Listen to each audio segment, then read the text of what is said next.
Have you ever wondered about ancient artifacts that defy explanation and challenge everything we know?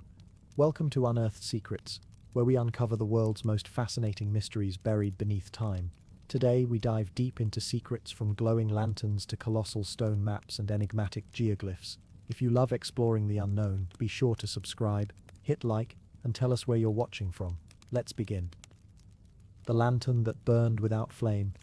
Have you ever stepped into a place where the air felt stiller than silence? Not the stillness of a quiet evening or an empty room, but the kind of stillness that feels heavy, as if every breath you take is disturbing something ancient. It's the kind of air that belongs to tombs, to vaults locked for centuries, to places where the world outside has been forgotten. The story begins far from crowds and noise, in the hills beyond the crumbling edge of an old city. Here the ground is uneven, the slopes covered in moss and grass that seems older than the trees themselves. The locals pass this way without stopping. They say the land here remembers too much. It was during the late summer, when the air shimmered with heat and cicadas called from every branch, that a team of workers began clearing a section of hillside that had slumped inward. It looked like nothing more than a small landslide. Earth and stone, tangled roots exposed like veins in the soil. But beneath the mess, as the days passed and the digging went deeper, lines began to emerge. Not random stones, but shaped ones. Blocks fitted tightly together, their edges meeting with precision. A structure was taking form. As the workers brushed away the last of the dirt from what seemed to be an entrance, they found a doorway framed in smooth stone. No carvings, no markings, just a slab fitted perfectly into the opening, its seams barely wide enough to slip a knife into.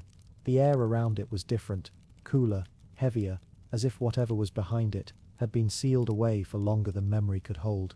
It took 3 more days to shift the slab. The roots above had to be cut, the soil braced so the hill wouldn't collapse inward. When at last the stone groaned forward, the air that escaped was dry, not stale or foul, but utterly still. And in that first breath of the tomb, they saw it. It wasn't the walls or the floor that drew their eyes, but something deeper in the chamber, a faint light, steady and golden, shining from a small bronze vessel standing on a pedestal. At first the workers thought it was a trick of the sun spilling in through the doorway, reflecting off some polished surface, but the light didn't flicker when they moved. It didn't waver when they blocked the entrance. It came from within the vessel itself. The object was no larger than a man's head, cast in darkened bronze and shaped like a lotus bud about to open. Its petals curled upward to meet at the top, and from the tiny gap between them, light glowed softly. No flame was visible. No smoke drifted upward, and yet the glow was strong enough to paint the surrounding stone in warm color. No one spoke for a long time. When they finally stepped inside, the light revealed the chamber. Walls of smooth stone, a floor free of debris, and in the center, that narrow pedestal, its surface polished by time and the weight of the lantern. There was no sound but the slow breaths of those who entered. One of the men reached out and touched the bronze. It was warm, but not hot. The metal felt almost alive beneath his fingertips. He bent closer, searching for a wick or a pool of oil, but there was nothing. The leader of the team ordered everyone to stop. They backed away, leaving the vessel exactly where it stood. Measurements were taken, photographs captured in the pale light, and all the while, the glow didn't falter. News of the find traveled quickly. Though at first only among a small circle of officials and scholars, the site was closed. Guards posted at the narrow approach to the hill. Some feared theft, others feared something less tangible, that to remove the lantern would be to break whatever kept it alive. When the first archaeologists arrived, they brought with them stories of other so-called eternal flames. Lamps found in ancient tombs that were said to have burned for centuries, snuffed out only when their chambers were opened to the air. Most historians dismissed such tales as exaggerations or misunderstandings, the work of rumor more than truth. And yet, here was something that did not fit easily into doubt. The archaeologists noted the workmanship. The bronze was expertly cast, the petals of the lotus precise, each ridge and curve finely detailed, despite the tarnish of age. They found no hinges, no sign the vessel could be opened, and still it shone.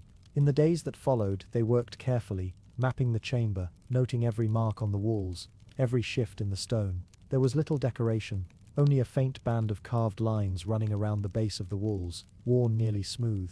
The floor was unmarked. The air remained dry, untouched by the damp of the outside world, and each evening, when they left, the lantern remained lit. Some began to wonder not how it worked, but why it was there, Was it meant to honor someone entombed nearby, to guide their spirit? Or was it meant as a marker, a signal that the place had not been abandoned, even after centuries? One night, a guard on duty swore he saw the glow of the lantern change. It did not grow dimmer or brighter, but it seemed to him to pulse, as though it were breathing. No one else witnessed it, and the light was steady when checked in the morning. But the guard refused to take another night shift. Weeks passed. The lantern was eventually moved, carefully lifted from its pedestal, and placed inside a specially made case, lined with glass and silk. Even as it traveled, the glow did not waver.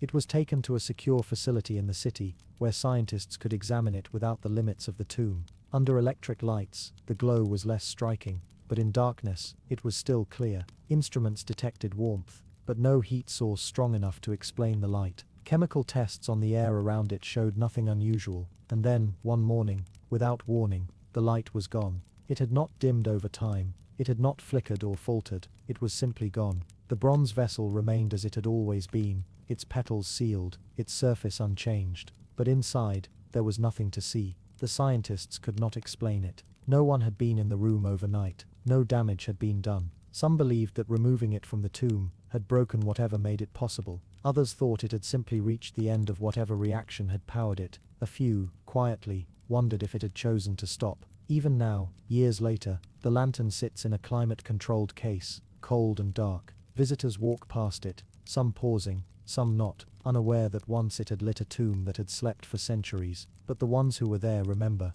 and they say that sometimes, late at night, when the museum is empty, the glass around the lantern catches the faintest trace of gold, a light too weak to call a glow, too brief to photograph, gone before it can be certain it was ever there.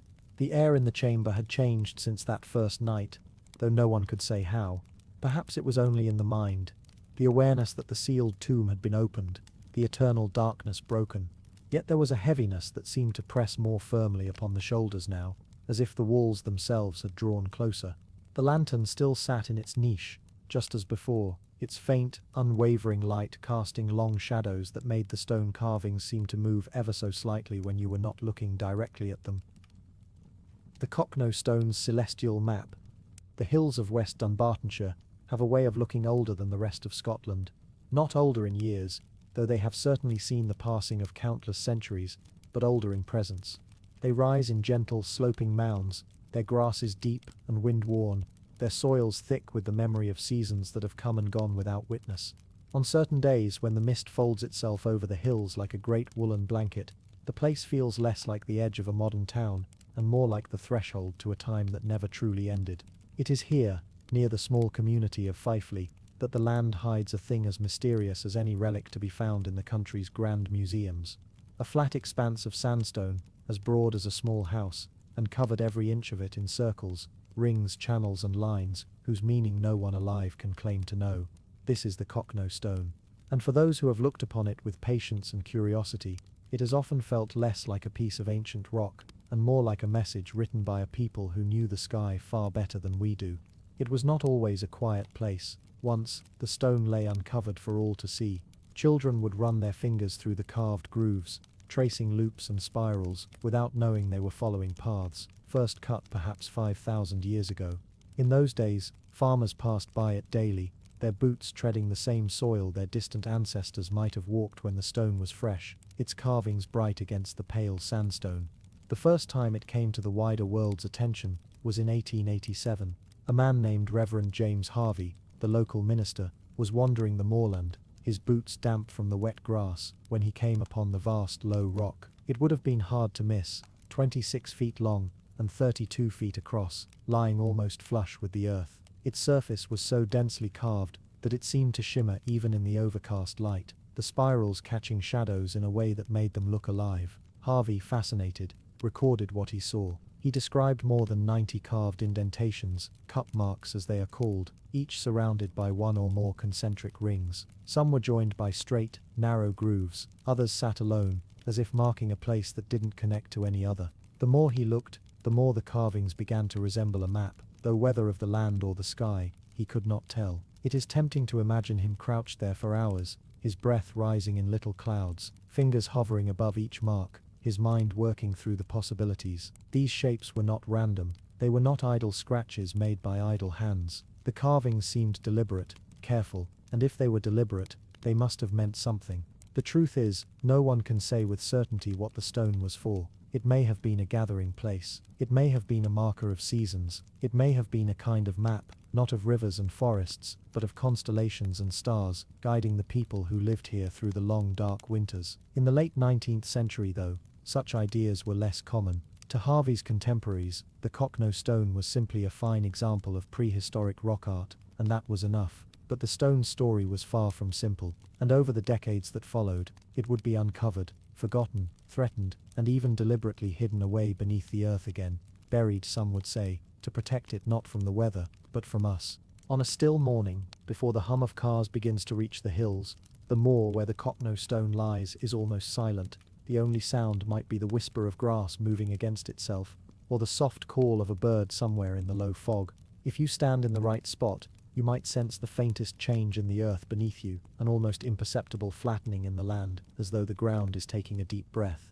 Beneath that thin layer of soil is a surface that has been touched, carved, and considered for thousands of years, and the marks it bears are older than the languages we now speak. Those who believe it to be a star chart point out that some of the concentric rings appear to align with the positions of constellations Orion, the Pleiades, and others visible in the northern sky. The theory is that each cup mark could represent a star, with the rings indicating its importance or brightness, and the lines between them marking paths the stars seem to take through the night.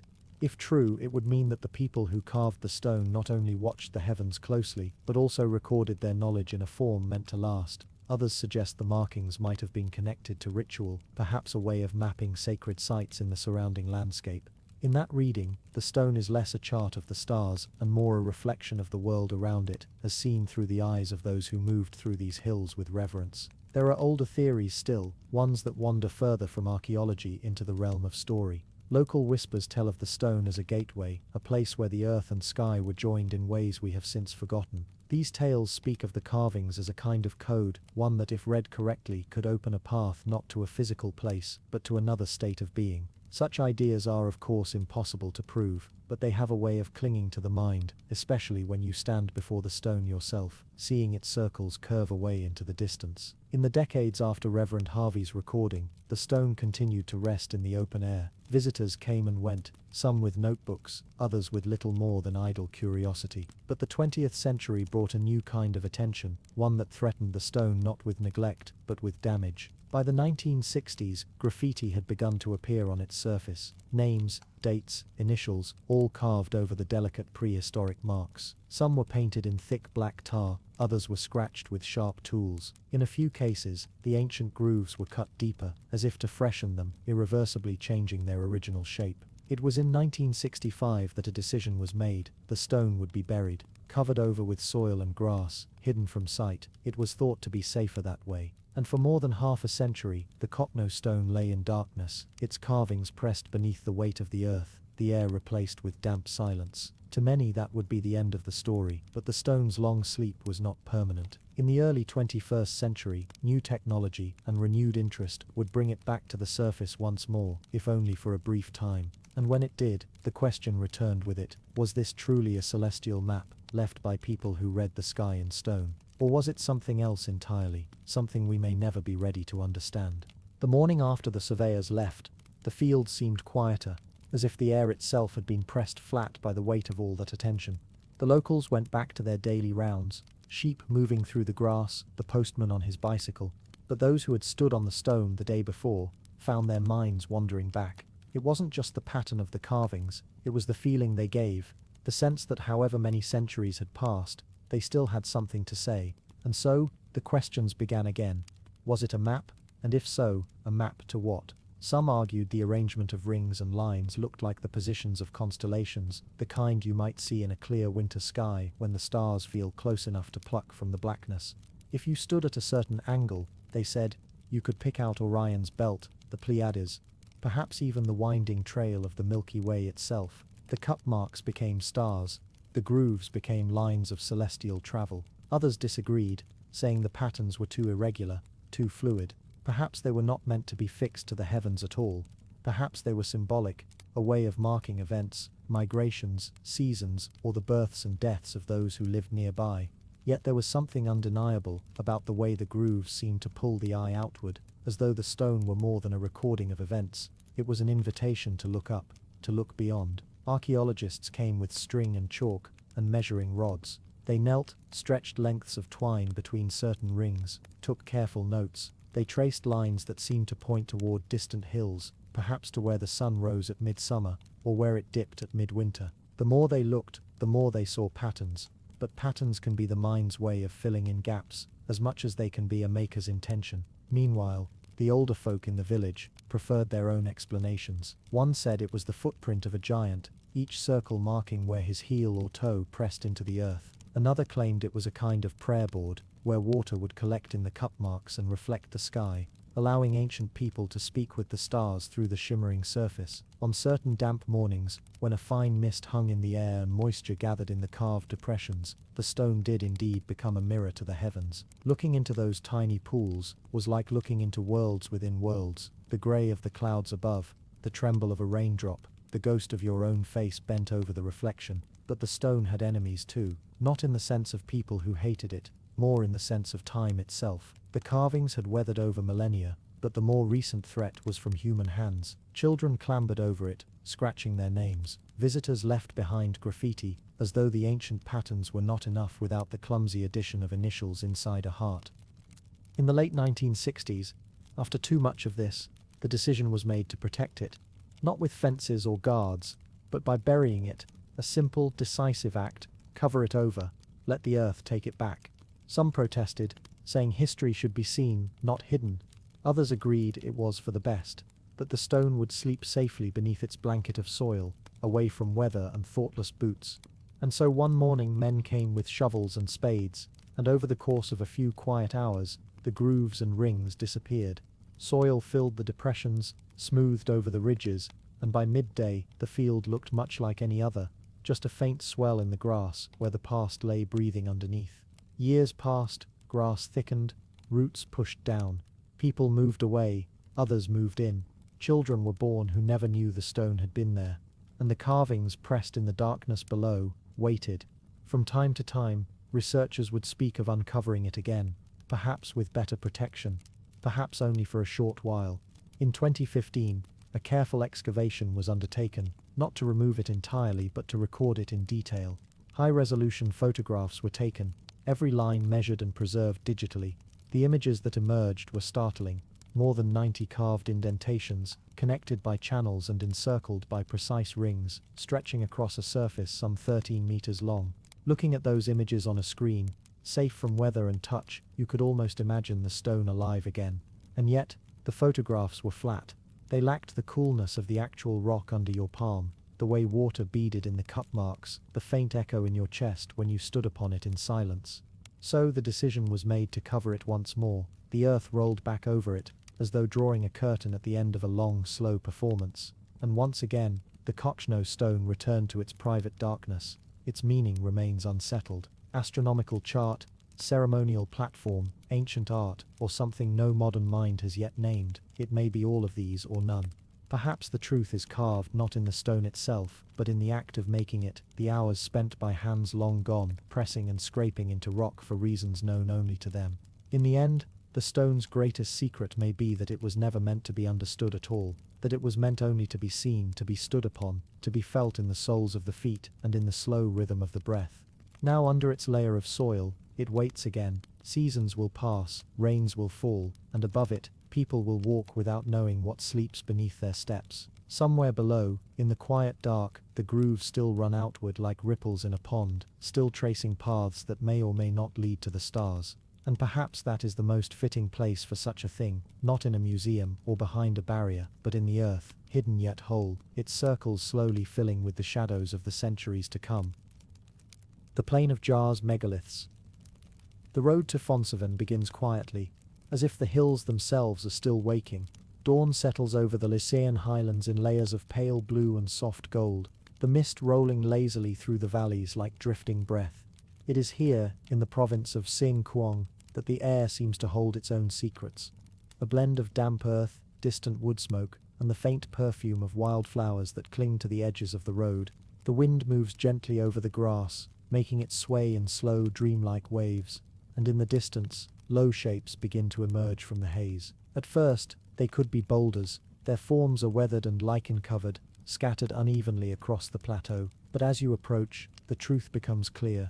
They are not boulders at all. They are hollow, carved. Each is a massive stone jar. Some stand alone, as though they were deliberately set apart, their wide mouths open to the sky. Others cluster together in small gatherings, like frozen conversations between ancient giants. Many are tilted, partially buried by centuries of soil and creeping vegetation. The largest are taller than a man, their rims worn smooth by time. The smallest might barely reach your knees, yet they still feel impossibly heavy, as if each one is rooted to the earth. The plain of jars stretches for kilometers, not one field, but many scattered sites, each with its own arrangement of these megalithic vessels, hundreds of them. No two are quite the same in shape or size. Some have thick, straight walls, others taper toward the base. A few even seem to bear faint decorative marks, now faded to near invisibility under moss and weather. Standing among them, it is difficult not to feel the weight of the centuries pressing in. The air here is different, quieter. Even the birds seem to call more softly. It's not an oppressive quiet, but a careful one, as though the plateau is watching you. As though these jars, mute as they are, remember things that the land itself is not ready to let go. Local guides tell their stories with the same unhurried rhythm that the wind uses to bend the grass. Some say the jars were once used by a race of giants to brew and store rice wine. Others claim they were funerary urns, holding the remains of ancient peoples whose names have long since been lost. A few whisper of curses, that those who disrespect the jars invite bad luck into their lives. But whether spoken in jest or in seriousness, these tales have a way of settling into your mind and staying there. The rock from which the jars are carved is not native to every site where they stand. This means that whoever created them had to move these enormous weights across the land, somehow, without modern tools. Some are made from sandstone, others from granite, and a few from materials even harder, their surfaces still resisting the passage of time. The quarry sites, where they were shaped, lie miles away from some of the fields where they now rest. Imagine the effort, hundreds of hands working with stone tools, chipping away for days, weeks, maybe months, to hollow out each jar. Then the challenge of moving them, rolling or dragging these multi-ton monoliths over hills and valleys, to place them exactly where they stand now. No one has found a clear reason why they are here, or why they were arranged in this way. As you walk between them, the ground is uneven beneath your feet. In some places, shallow depressions seem to mirror the shape of the jars themselves, as if they were once seated in different positions. In others, the jars stand defiantly upright, their rims catching pools of rainwater that reflect the passing clouds. The stone feels cool when you rest your hand against it, the surface rough in some spots, smoothed in others by countless years of touch from wind, rain, and perhaps the hands of the long dead. Archaeologists first began to document the plain of jars in the 1930s. A French researcher named Madeleine Kalani studied the sites extensively, measuring, sketching, and carefully noting the arrangement of the jars. Her work suggested that they were likely connected to burial practices. She found human remains, beads, and fragments of pottery buried near some jars, but there was no single answer, no definitive evidence that tied the theory neatly together. The jars seemed to resist explanation, the way a dream resists full recall upon waking. You begin to notice the landscape as a whole, not just the jars. The plateau undulates in gentle rises and dips, the horizon shifting subtly as you move. Patches of trees stand at the edges of the fields, their leaves trembling in the light breeze. Beyond them, the mountains loom softly, their outlines blurred by the haze. The air here is warm but not heavy, the kind of warmth that lingers in your bones without weighing you down. In the late afternoon, the light shifts, and the jars cast long, strange shadows across the grass. They look almost like dark openings into another time, not portals, exactly, but reminders that the past is always beneath our feet, just beyond our reach. Night here is different. When the sun dips below the horizon, the stars spill out across the sky with startling clarity, and as you look out over the jars under that vast field of light, it's hard not to imagine that they might be aligned with the heavens in some way, that their silent vigil has something to do with the turning of the skies above. But the jars remain silent. They do not confirm or deny. They only wait. The further you walk into the plateau, the more the jars begin to feel less like objects and more like presences. The air shifts slightly here, not in temperature, but in weight. It is as though something unseen thickens the space between the trees and the jars, as though the place holds more than air alone. The late afternoon sun moves slowly over the fields, spilling long shadows across the grass. A jar will suddenly loom in front of you, its lip chipped, its base settled unevenly into the ground, as if it had been dropped here by something with hands far larger than any human's. And yet, each one is different. Some are tall enough that you cannot peer over them without climbing. Others are small and squat, their openings no wider than your shoulders. The stone is coarse, its pitted surface catching the light in tiny silvery flecks. You pause by one of the largest jars. Its rim is thick, smoothed in places by time and perhaps by hands, though whether those hands belong to the makers or to generations who came long after is impossible to say. Inside it is empty. Dry leaves and a small knot of moss cling to its base. But even empty, the jar has a strange weight about it, as if it is not truly hollow. The villagers will tell you, quietly, that some of these jars were once used to hold rice wine for celebrations. Others will say they held water for long journeys. And a few, the oldest perhaps, will speak of a time before memory, when these jars were not made by people at all, but by giants. The story goes that a race of enormous beings once roamed this plateau, crafting these jars to brew a drink for victory after some long-forgotten battle. There is another story, darker, that the jars were once funerary vessels, meant to hold not wine or grain, but the bodies of the dead. Archaeologists have found human remains buried near them, bones, teeth, and the occasional artifact, though it is unclear if they were buried in the jars themselves or in the ground beside them. As you step further into the site, the ground dips slightly, revealing a cluster of jars set apart from the rest. They stand close together, almost touching, their shadows interlacing like fingers. Between them, the grass grows sparse, replaced by patches of bare earth. It is quiet here, quieter than before. You can hear only your own breath, and the faint rustle of leaves. A light wind comes through, and with it, the faint scent of wood smoke from some distant village. It drifts over the jars as if searching for something it cannot find. Some researchers claim the jars are over 2,000 years old, carved from single blocks of stone, then dragged to these locations from quarries miles away. They are made mostly of sandstone, though a few are granite or limestone, which makes the feat of moving them even more astonishing. How they were transported remains unclear. The landscape here is uneven, riddled with slopes and ridges, making it difficult even to walk steadily, let alone haul a monolith, weighing several tons. Theories multiply like moss across the stone. Some say these jars mark trade routes, each site a resting place for merchants and travelers, where supplies could be stored and retrieved by others making the journey. Others think they are part of a ritual landscape, each jar a silent witness to ceremonies now lost. You pass a jar whose rim is broken in half, as if some great force struck it centuries ago. Its fractured edge is rough, almost jagged, and a small sapling grows within, its leaves trembling faintly in the wind. Another jar lies on its side, half buried in the soil, its opening tilted toward the horizon. It looks almost like a telescope turned to stone, gazing forever at something it cannot see. As evening approaches, the plateau begins to change again.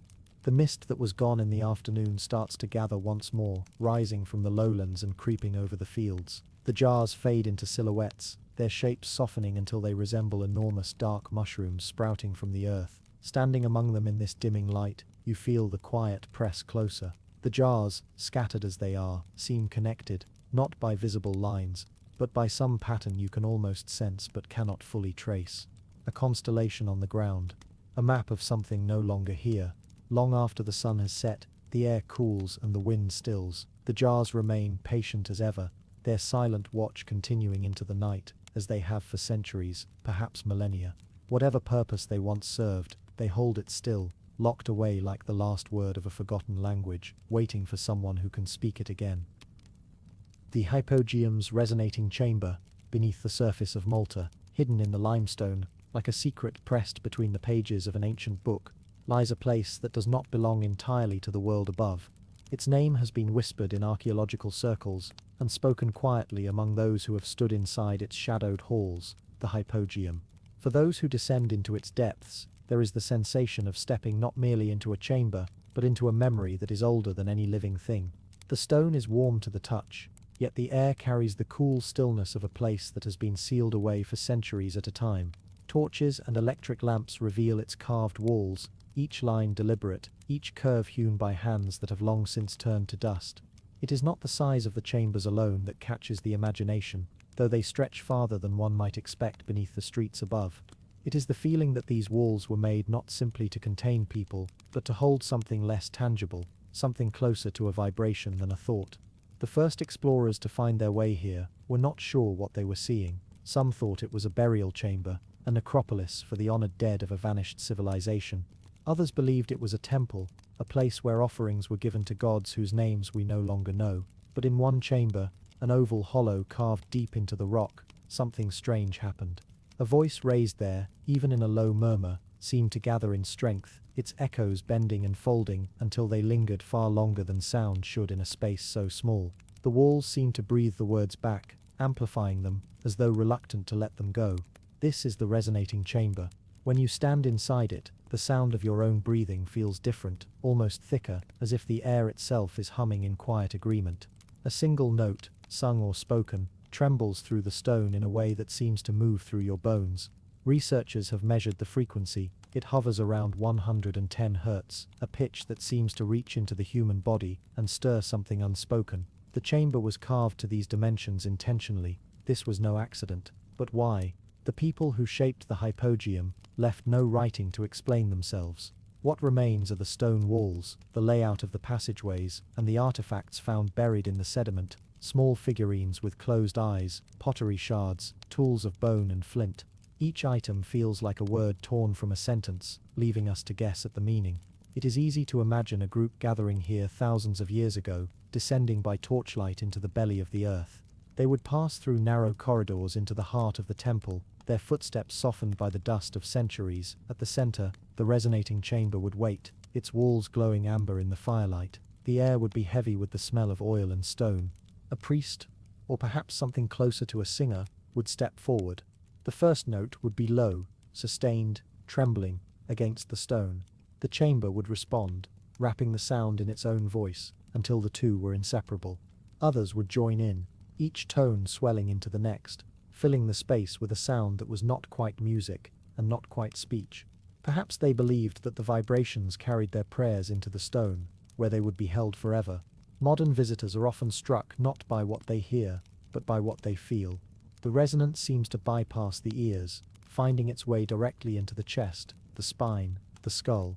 Some report a lightness in the head, as if the sound were a tide pulling them gently away from their own thoughts. Archaeologists debate whether the chamber's design was meant to induce such sensations deliberately. The people of Malta 5,000 years ago had no written language, but they had the stone and the tools to shape it. They also had the human voice, a force older than any chisel. The rest of the hypogeum sprawls in a honeycomb of rooms and passages, each with its own shape and mood. There are low ceilings that force you to bow, as though in reverence. There are spaces so narrow that the walls seem to press in with the weight of the earth, and there are rooms so tall that your torchlight can only guess at their full height, the roof fading into darkness.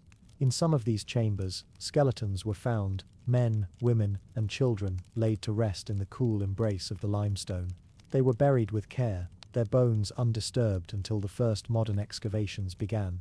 The silence here is not empty. It is the silence of a place that remembers. Every footstep feels as though it might wake something that has been sleeping for thousands of years. The hypogeum is not a ruin in the ordinary sense. It has not been taken by wind or rain, because the earth has kept it sealed. What remains is as close as we may ever come to stepping into the untouched space of a prehistoric moment. In the resonating chamber, the air feels denser, the edges of reality softer. You can close your eyes and hear the faintest drip of water from somewhere deep in the stone, each drop echoing longer than it should. The walls seem to drink the sound, then let it go reluctantly, like a secret shared. Those who have studied the acoustics here know that certain frequencies can alter human brain activity, nudging it towards states of calm, focus, or even trance. Whether the builders understood the science is irrelevant. They knew the effect. They could feel it in their bones, just as we do now. Standing in the chamber, you begin to imagine the ceremonies that may have taken place here. Were they rites of passage, funerary songs to guide the dead into the next world, or was this a place where the living sought visions, the sound carrying them beyond themselves into something larger? We may never know the full truth. The people who carved the hypogeum lived and died without leaving their names, but the chamber they made still speaks in the language of vibration, a language older than words.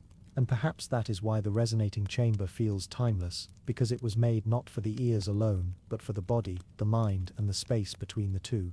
Even after you leave the hypogeum, the sound seems to linger in you, like a low hum at the edge of thought. And you realize that in some quiet way, the chamber has carried part of you into its walls, just as it has carried the voices of everyone who has stood there before. The Uffington White Horse. High on a gentle slope in the rolling hills of Oxfordshire, there lies a figure that is older than the older stories told in the nearby villages. It cannot be fully seen from where it rests, nor even from the winding footpaths that climb toward it. Only from a great distance, or from the air, does its shape emerge. The long, arched back, the streaming tail, the delicate but purposeful head, all traced in white. It is not made of stone nor carved from wood, but cut deep into the living earth, revealing the chalk beneath. And though 3,000 years have passed, the horse still runs, not across the land, but along the slope of the hill itself, as if galloping forever through time. The people who live in the shadow of the white horse have grown used to its presence. It is simply part of the world, a thing that has always been there, as constant as the seasons. Yet even for them, there are moments when the sight of it can still catch them unawares. Perhaps on a clear winter morning, when the frost lies thick on the grass and the low sun catches the chalk so that it gleams brighter than the snow, or in summer, when the tall meadow flowers sway in the warm wind and the lines of the horse seem to dance with them. In such moments, one can almost feel the age of it, the deep quiet that comes from knowing that countless others have stood here before, gazed upon the same curves, and wondered what it meant. The origins of the horse are hidden behind a veil of centuries so dense that not even the most careful historian can part it entirely. Some say it was made by the first people to farm these hills, who worked the land with wooden plows and flint tools, who measured time by the turning of the stars. Others believe it was the mark of a tribe, carved to proclaim their presence and power, a sign to any who came across the valley that this was their home. There are those too who whisper of older meanings, of gods that walked in the shape of animals, of spirits that guarded the hills, of a white mare that carried the sun itself across the sky. Whatever the truth, it has been forgotten, and the horse runs on without explanation. To create such a figure was no small task. The hillside is covered in turf and thin soil, and to reveal the chalk beneath, the ancient makers would have had to cut deep trenches along the lines of the design. The chalk was then packed in, bright and clean, standing out against the green. Without care, the turf would have grown back over the lines within a few seasons, hiding the horse from view. And so for the figure to have survived for millennia, generation after generation must have come to renew it, scraping away grass, packing fresh chalk, keeping the lines sharp. This ritual, called scouring, became a part of the life of the villages around the hill. Even long after its origin had been forgotten, the people continued the work, perhaps for tradition, perhaps for beauty, or perhaps because they felt that without it, something vital would be lost. Imagine a summer centuries ago, when the scouring day came. The air would be heavy with the scent of cut grass and the hum of insects. Families would climb the hill together, bringing tools and baskets of food. Children would run ahead, their voices carrying on the wind, while the elders followed more slowly. At the top, the figure would be there, faint in some places, overgrown in others, but still recognizable. The work would begin, digging, scraping, clearing away weeds, pouring in fresh chalk. Laughter would mingle with the scrape of shovels, and the sound would carry far down into the valley. By evening the horse would gleam once more, its lines crisp against the hillside, as if it had been drawn there just that day. Then would come the feast, music, dancing, the telling of stories under the fading light, until the stars began to appear, and the shape of the horse was lost to darkness. The horse has seen more than can be told. It has watched Roman soldiers march through the valley, their bright armor catching the sun. It has seen medieval peasants tending their fields, monks in brown robes walking along narrow tracks, merchants with carts creaking under the weight of wool.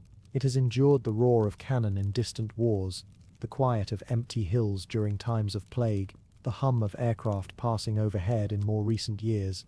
Through it all, it has remained silent, unchanging, indifferent to the comings and goings of those below. There is something almost unsettling about such constancy. We are used to things growing old, wearing away, crumbling to dust. But the white horse does not fade. Its lines are as clear today as they were when first cut, and they will be just as clear tomorrow, and next year, and for centuries to come, so long as there are hands willing to care for it. This endurance has given rise to stories that the horse is not merely a picture in the ground, but a living presence of some kind, a guardian of the hill, or perhaps a reminder from a time when the world was still young. Some say it runs only in the land we can see, but also in another realm, one that lies just beyond our own, and that its endless gallop keeps the two worlds apart. On quiet days when the wind is still and the sky is wide, it is easy to believe such tales. Stand on the hill, and you may hear the faintest sound, like hooves striking the earth in a slow, steady rhythm. Look closely at the lines, and they seem to shimmer, as though light is caught within the chalk. There are those who claim to have dreamed of the horse, not as it is on the hill, but as a great white creature of flesh and bone, moving through mist, its mane streaming, its eyes bright as stars. In these dreams, the horse does not speak, but its gaze holds meaning all the same, as if it remembers something long forgotten. The land around the horse has its own quiet beauty. The hill rolls down into fields divided by hedgerows, each one a patchwork of greens and golds. In spring, the meadows are bright with flowers. In autumn, the trees turn to flame. The air carries the scent of earth and growing things, and the only sounds are the call of birds, the rustle of leaves, the distant murmur of a brook. At night, when the moon is high, the chalk glows pale, and the horse seems to float above the ground, a ghostly presence watching over the valley. In all its years, the white horse has never been truly alone. Even when the valley was sparsely populated, even in times of hardship, there were always a few who climbed the hill to see it, to keep it clean, to make sure it remained. In this way, it has been a thread running through the lives of countless people, a link between past and present, between those who first carved it, and those who walk the hill today. And though its meaning may never be fully known, that link is perhaps meaning enough. There will come a day when someone else stands where you are now, looking out over the valley, the wind on their face, the white lines of the horse stretching below. They too will wonder who made it, and why. They will feel the same quiet pull, the same sense of something vast and old and beyond words, and so the horse will run on, not in the way of living creatures, but in the way of places that are more than just the sum of their stones or soil, places that carry the weight of time itself. The Mullaraki Boulders. Along the eastern coast of New Zealand's South Island, there is a stretch of beach where the tide moves like a slow breath, and the wind carries the faint scent of salt and seaweed. This place is called Kakaho Beach, and if you were to walk its pale sands at dawn, when the horizon is still holding on to the night, you would see them, shapes that do not seem to belong to the shore, shapes that rise from the sand as though the earth has been holding them for an age. They are enormous, almost perfectly spherical stones, scattered like marbles, left behind by a giant hand. Some lie alone, half buried in the sand, while others cluster together, touching as though they were rolled into place by the same mysterious current. The locals call them the Mullaraki Boulders, and they have been here for longer than memory. They are smooth to the touch, mottled with patches of lichen, their surfaces etched with fine cracks that look like the delicate lines on an old map. In the morning light, the sea laps at their bases, retreating and returning, as though reluctant to leave them behind. At high tide, some of the boulders stand waist-deep in water, their rounded shapes breaking the small waves into foaming rings. At low tide, the sand around them is revealed, sand that seems unnaturally flat and untouched, as though time moves differently here. You might think they are man-made, carved or shaped by ancient hands, but they are not, or at least no one can prove that they are. Scientists will tell you they are the result of a natural process called concretion, sediment cemented together over millions of years, layer by layer, until it hardens into rock. They will tell you that these boulders are at least 60 million years old, forming deep beneath the seafloor long before this coastline even existed. And yet, standing before them, it is difficult to believe they are just the product of chance and time. There is a precision to their shapes, a strange stillness to their presence, as though they were placed here deliberately. If you linger, you may notice the subtle differences between them. Some are as large as a small car, towering chest-high above the sand, while others are no bigger than a barrel. A few have split open, revealing hollow interiors lined with crystalline quartz, sparkling faintly when the sun hits them. Inside these cavities, sharp crystal points stand like frozen forests, grown in complete darkness for ages untold. In the cracks and fissures of the boulders, tiny crabs scuttle in and out, their claws tapping softly against the stone. The air here is always cooler than it should be, as if the boulders themselves are holding a pocket of another season. The Maori, who have lived along this coast for centuries, tell a story of their origin that is far older than geological explanations. According to Njai Tahu tradition, the boulders are the remains of food baskets and water gourds that washed ashore after the great voyaging canoe, Araitiuru, was wrecked nearby. In their telling, the canoe carried ancestors to these shores, laden with precious cargo, but a storm struck, and the canoe was overturned. The gourds and eel baskets were scattered along the beach, and over time, they turned to stone, their shapes preserved forever as a reminder of the journey. The wreck of the canoe itself, they say, became the rocky reef stretching into the sea just north of here. In this version of the story, the Molaraki boulders are not just rocks, they are memories, transformed but never lost. It is an image that stays with you. The idea that what you are seeing might be the petrified remains of something once used, once touched by human hands. It is hard not to feel the presence of time layered upon itself here. The tide moves in and out, gulls wheel overhead, and the boulders remain. They were here before the first footsteps pressed into this sand, and they will still be here when today's footprints have been erased by wind and water. If you begin to walk among them, you notice the way they command space. The beach is long, stretching in both directions, but your eyes are drawn to the boulders, as if the rest of the coast exists only to frame them. Each one seems to have its own personality, some squat and heavy, others slightly flattened as though under a great weight, others still with deep fissures that look almost like the seams of a globe. You might run your hand along the cool surface and feel the fine grit of sand where the wind has left its trace. The stone is unyielding, but in places it has been smoothed by centuries of water and weather, like the worn steps of an ancient temple.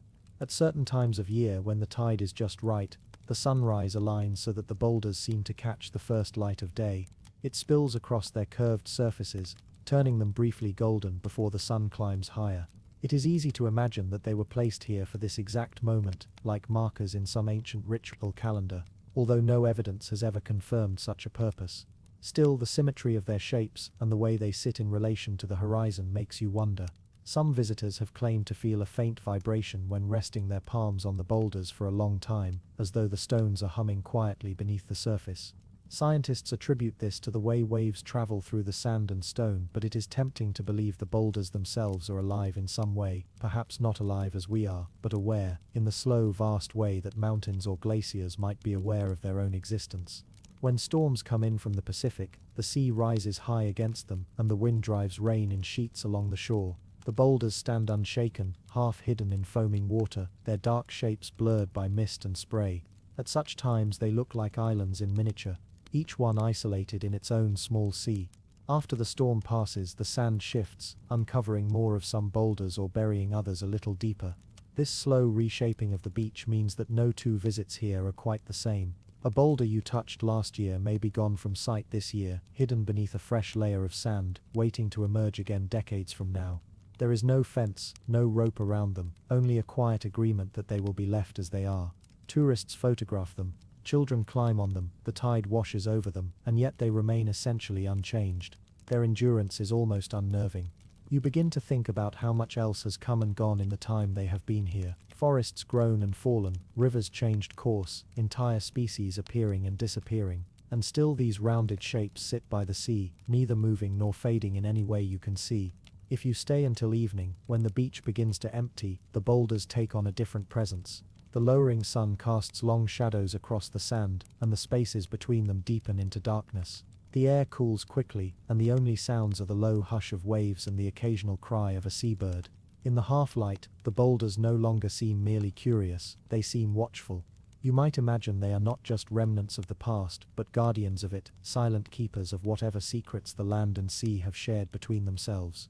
Far out to the east, the horizon blurs into a line of faint gold. The tide creeps closer again, touching the bases of the nearest boulders, as though reclaiming them for the night. And you realize, standing there, that there is something strangely comforting about their permanence. In a world where everything else changes, these stones remain. The stone spheres of Diquís, far to the south of Costa Rica, where the land begins to slope toward the warm shimmer of the Pacific, there lies a quiet expanse of green. A place where the forest exhales its breath in slow, damp currents, and the air carries the rich scent of earth and old rain. The Diquís Delta, they call it. Even now it feels like a landscape between times. as though the present moment is just a thin layer floating over something older, heavier, waiting below. If you walk there long enough, through the wide fields and the slow bends of the rivers, you might notice them, shapes that do not quite belong to the randomness of nature. At first they seem like shadows in the grass, or lumps of dark stone pushed up from the ground by the roots of some patient tree. But as you draw nearer, their perfect curves reveal themselves, round, entirely round. So round, in fact, that the mind struggles to accept they are natural at all. Some are small enough to cradle in your arms, others rise to the height of a person's chest, their smoothness catching the light in soft arcs, and yet each of them is stone, cold, solid, weighty enough that no human could move one without help. These are the stone spheres of Dickies. Scattered in ways that seem both deliberate and random, they rest in fields, in jungle clearings, in the gardens of towns where they've been moved for protection or display. The oldest farmers in the region can still remember finding them half buried, their tops peeking from the soil, like the crowns of planets. Many have been shifted from where they were found, taken to museums or lined up in public squares, but some remain where the forest left them, their surfaces freckled with moss and pale lichen. And in every case, they give the same quiet impression, that they are not merely stones, but something made to endure, to watch, to remain. If you trace your fingertips across one, you'll feel the faint irregularities, the tiny pits from centuries of rain, the faint scars of some forgotten tool. They are carved from a type of hard igneous rock called gabbro, often found in the nearby hills, and yet their perfect roundness would have taken an extraordinary amount of labor to achieve. It's not just that they are round, they are nearly mathematically perfect, to a degree difficult to accomplish even with modern instruments. Some seem to have been measured and smoothed from every angle, as though whoever made them was chasing a concept of perfection itself. The people who lived here before the arrival of Europeans, the Dickies culture, left few written records. Their legacy survives mostly in pottery, goldwork, burial mounds, and in these silent stones. The spheres are often found near the remains of settlements, in what might have been plazas or ceremonial spaces. Some appear to have been arranged in lines, others in groups, perhaps marking boundaries or significant locations, yet the true reason for their creation is unknown. Imagine the effort: large blocks of stone quarried from the hills, rolled or dragged to the lowlands. Tools, likely made of stone themselves, chipping away at the rough edges, day after day, season after season, polishing them with sand and water until their curves no longer caught shadows. This was not work done for convenience or survival. This was deliberate, careful, artistic labor. Whatever purpose they served, it was worth years of toil. Some theories suggest they were symbols of status, the markers of a chief's authority. Others wonder if they were aligned to the stars, part of a greater map written on the earth itself. There are stories, too, whispered among locals, that they are the remnants of a lost people who knew the secrets of shaping stone as though it were clay, or that they were gifts from gods who rolled them down from the sky. Even today, the way they rest in the landscape gives them an otherworldly patience, as though they are waiting for someone to remember the language in which they were first placed.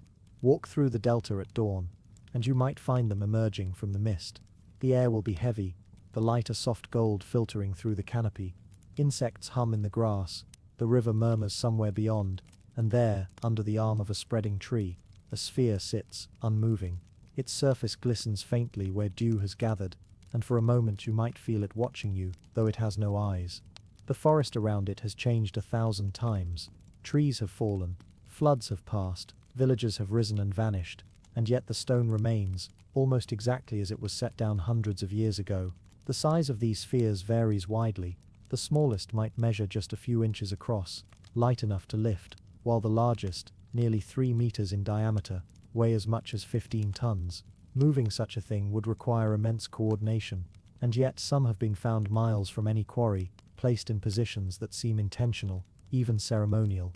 It raises the question, was the journey of moving them part of their meaning? Did the act of rolling such a massive perfect stone across the land carry its own sacred value? When archaeologists began documenting them in the 20th century, they found over 300 scattered across the southern region of Costa Rica. Many had been damaged over time, cracked by heat from careless fires, scarred by bulldozers clearing land, or even blown apart by treasure hunters who believed gold lay hidden inside. The loss of so many original placements makes it harder to understand their intended patterns. Yet even displaced, they carry their mystery intact. Some rest now in the National Museum of Costa Rica, where their surfaces catch the pale light of the exhibition halls. Others remain outdoors, under the same sky they've known for centuries, their shadows moving slowly with the sun. If you sit beside one long enough, you can hear the life of the delta around you, the rustle of leaves, the call of birds, the drone of insects, all the ordinary sounds of the present. And beneath it all, you might imagine another layer of sound, quieter still, from a time when the people who shaped these stones stood here too, speaking in a language no one has heard for hundreds of years. There is something profoundly still about them, yet not lifeless. Their perfection suggests movement, the potential to roll, to travel, yet they do not move. They remain where they are placed, and perhaps that is the point, the perfect balance between potential and permanence. Over the decades, researchers have taken measurements, studied tool marks, and tried to reconstruct the methods by which the Dickees could have created such precise forms with the technology available to them. The prevailing belief is that the process began with rough shaping by hammering with smaller stones, followed by finer shaping with chisels, and then polishing with sand. But the exact steps, the duration, the labor force, all of these remain speculative, and beyond the how lies the greater question: why? The simplest answer is often the least satisfying. Were they markers of territory, memorials to leaders, astronomical tools? Without written records, we may never know. But as with so many ancient creations, perhaps the true meaning was layered, part practical, part spiritual, part social. A single purpose may not have been enough to justify such work. Perhaps they held meaning on many levels, known only to those who lived in the Delta centuries ago. In 2014, UNESCO recognized the stone spheres as a World Heritage Site, acknowledging not only their uniqueness, but also the cultural significance of the civilization that made them. In this recognition, there is a quiet irony that the very perfection of these spheres, their resistance to weather, their refusal to crumble, has outlasted the people who gave them meaning. The stones remain, but their voices are silent. And yet, standing before one, you may feel that silence is not empty, it is full of years, of stories, of hands that once moved with slow, careful purpose over the same surface you see now. The sphere does not need to speak, it has already been speaking for centuries, in the language of form and endurance. The delta air shifts, a shadow from a drifting cloud passes over the stone, softening its curve. The grass around it sways, and a bird lands briefly on its crown before lifting away. All of this will happen again tomorrow, and 100 years from now, and perhaps 1,000. The sphere will still be here, watching, waiting, remaining. The Giant's Causeway basalt columns, under the restless skies of the northern coast of Ireland, where the Atlantic heaves and sighs against jagged shores, there lies a place where the earth seems to have been built with a mason's square and a careful hand. The Giant's Causeway stretches out like an unfinished road into the sea, an array of dark basalt columns, locked together so precisely in their hexagonal shapes that it is hard to imagine they were not laid one by human hands. And yet their formation, while rooted in natural processes, has been wrapped in a tapestry of stories so old they hum like the wind between the stones. Some say giants made it, others swear it was the work of forgotten gods, and there are those who, standing upon its broad flat steps, cannot shake the feeling that they are walking the ruins of something far older than any tale. The air here carries a briny sharpness, and the sound of the sea is never far. It crashes with a rhythm that feels both eternal and immediate, as if each wave were echoing the same note played 1,000 years ago. The basalt columns, numbering in the tens of thousands, rise and fall in a natural pattern that tricks the eye, some as tall as a person, others barely brushing above the grass. They fit together with the precision of a honeycomb, a geometry that repeats over and over without losing its sense of mystery. Each surface is worn smooth by centuries of wind, rain, and salt spray, yet the edges still hold their form, as if time has only deepened their lines rather than erased them. Standing at the edge, looking out toward the sea, it is impossible not to feel as though this formation is a bridge, not just physically, but in spirit, a bridge between the known and the unknown, the seen and the guessed at. The ocean swells around its farthest points, breaking against the columns in sprays of white foam, while seabirds wheel overhead, their cries carrying over the water.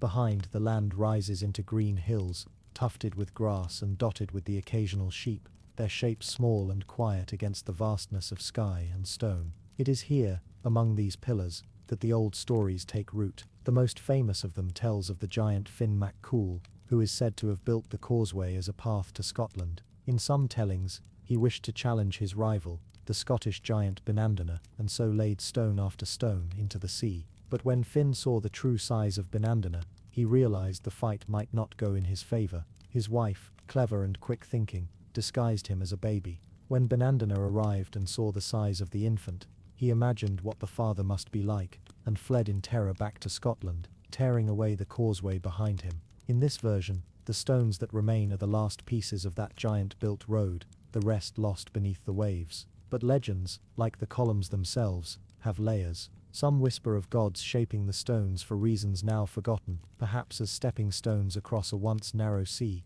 or as the foundation of a vast vanished structure. Others think of the causeway not as a road at all, but as the remnants of an ancient city swallowed by the ocean, the tops of its towers now worn into the hexagons we see today. It is in the way the columns rise in steps, some high and steep like staircases, that the imagination begins to map streets and plazas that no longer exist. And then there is the science, no less wondrous than the tales. Around 60 million years ago, the region was alive with volcanic activity. Molten basalt pushed up through fissures in the earth, spreading out in great sheets. As it cooled, the rock contracted, cracking into the hexagonal shapes we see now. It is the same pattern one finds in dried mud or cooling glass, nature's way of balancing stress into perfect geometry. Over millions of years, the sea claimed parts of it, wearing the stone into the sculpted form that remains. In this sense, the Giant's Causeway is the frozen aftermath of a firestorm, a moment in geological history paused and preserved. Yet knowing this does not make the place feel less extraordinary. If anything, it deepens the awe. To think that such exact shapes could emerge without a human hand, and to imagine the scale of forces at work in shaping them, is to be reminded that the earth itself is capable of artistry. The uniformity of the columns, combined with the irregular way they rise and fall, creates a surface that invites wandering. Some steps are easy and flat, others tilt at awkward angles, and in places the stones form natural pools where seawater collects, rippling in the wind and reflecting the sky. As the tide shifts, the causeway changes character. At low tide it stretches farther into the sea, each column glistening with wet sheen. At high tide, the water reclaims its reach, breaking against the upper stones in a steady rhythm. On stormy days, the waves slam into the columns with a force that sends spray high into the air, drenching those who stand too close. In calmer weather, the place feels almost contemplative, the stones warmed by the sun, their dark surfaces turning nearly golden in the light. The surrounding cliffs add to the sense of scale. They rise in rugged layers, some sheer, some rolling, and in their faces are patterns of rock that echo the columns below. Paths wind along the top, offering views out across the causeway and beyond to the open sea. From here one can see the sweep of the coastline, its inlets and promontories stretching away in shades of green and grey, the line between land and ocean blurred by mist. There are parts of the causeway less visited, where the columns narrow into ridges or cluster into small, isolated stacks. In these quieter places, the sound of the sea softens, and the detail of the stone becomes more apparent. Tiny pits, subtle color variations, and lichen clinging in pale green patches. It is easy to imagine someone centuries ago standing in the same spot, seeing the same patterns, and wondering the same things. Who first noticed the perfection of the shapes? Who first imagined they might be the work of giants? The answers are lost, but the questions remain, tied to the stones like the salt in the air, and always, the pull of the horizon.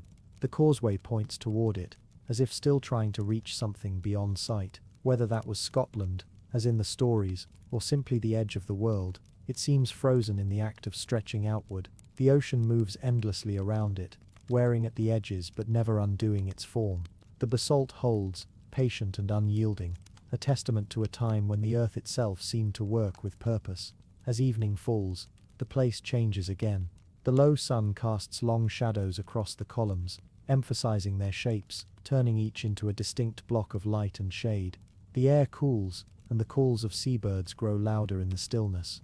The sea takes on a deeper color, shifting from blue to steel gray to near black as the sky fades, and the stones, dark against the water, seem to grow taller in the dim light, their outlines sharper, their presence stronger. There are few places in the world that feel both utterly natural and impossibly deliberate. The Giant's Causeway is one of them. It is a place where geology and myth meet without conflict, where science explains the how but leaves room for the why. It invites both the walker and the dreamer, the one who comes to see the stones as they are, and the one who comes to imagine what they might have been. In the end, Perhaps it does not matter whether the causeway was made by volcanic fire or by the hands of giants. Standing among its columns, with the sea at your feet and the wind at your back, you are part of something vast. The stones do not speak, yet they hold a language older than words, the language of the earth itself, patient and enduring, waiting for those who will listen. And so, the causeway remains, not a road to anywhere, but a reminder that some paths are meant only to be walked, their destination found in the walking. The singing rocks of Al-Nasla, far out in the vast sun-baked desert of Saudi Arabia, where wind moves like a whisper across endless dunes and time seems to have slowed to the crawl of shifting sand, there stands something that should not exist. It is not a towering ruin of a lost city, nor the bones of some ancient creature, but a stone, or rather two stones, standing together in a way that makes the mind hesitate. They call it Al-Nasla, and for as long as anyone can remember, it has been here, keeping its quiet watch over the empty plain. At first glance, it might appear to be just another boulder weathered by time, but the longer you look, the more impossible it becomes. The rock stands on two narrow pedestals, as if carefully balanced, and right down the middle runs a line, straight and clean, so sharp it might have been cut yesterday. It divides the stone into two perfect halves, as though a blade of unimaginable precision once slid between them.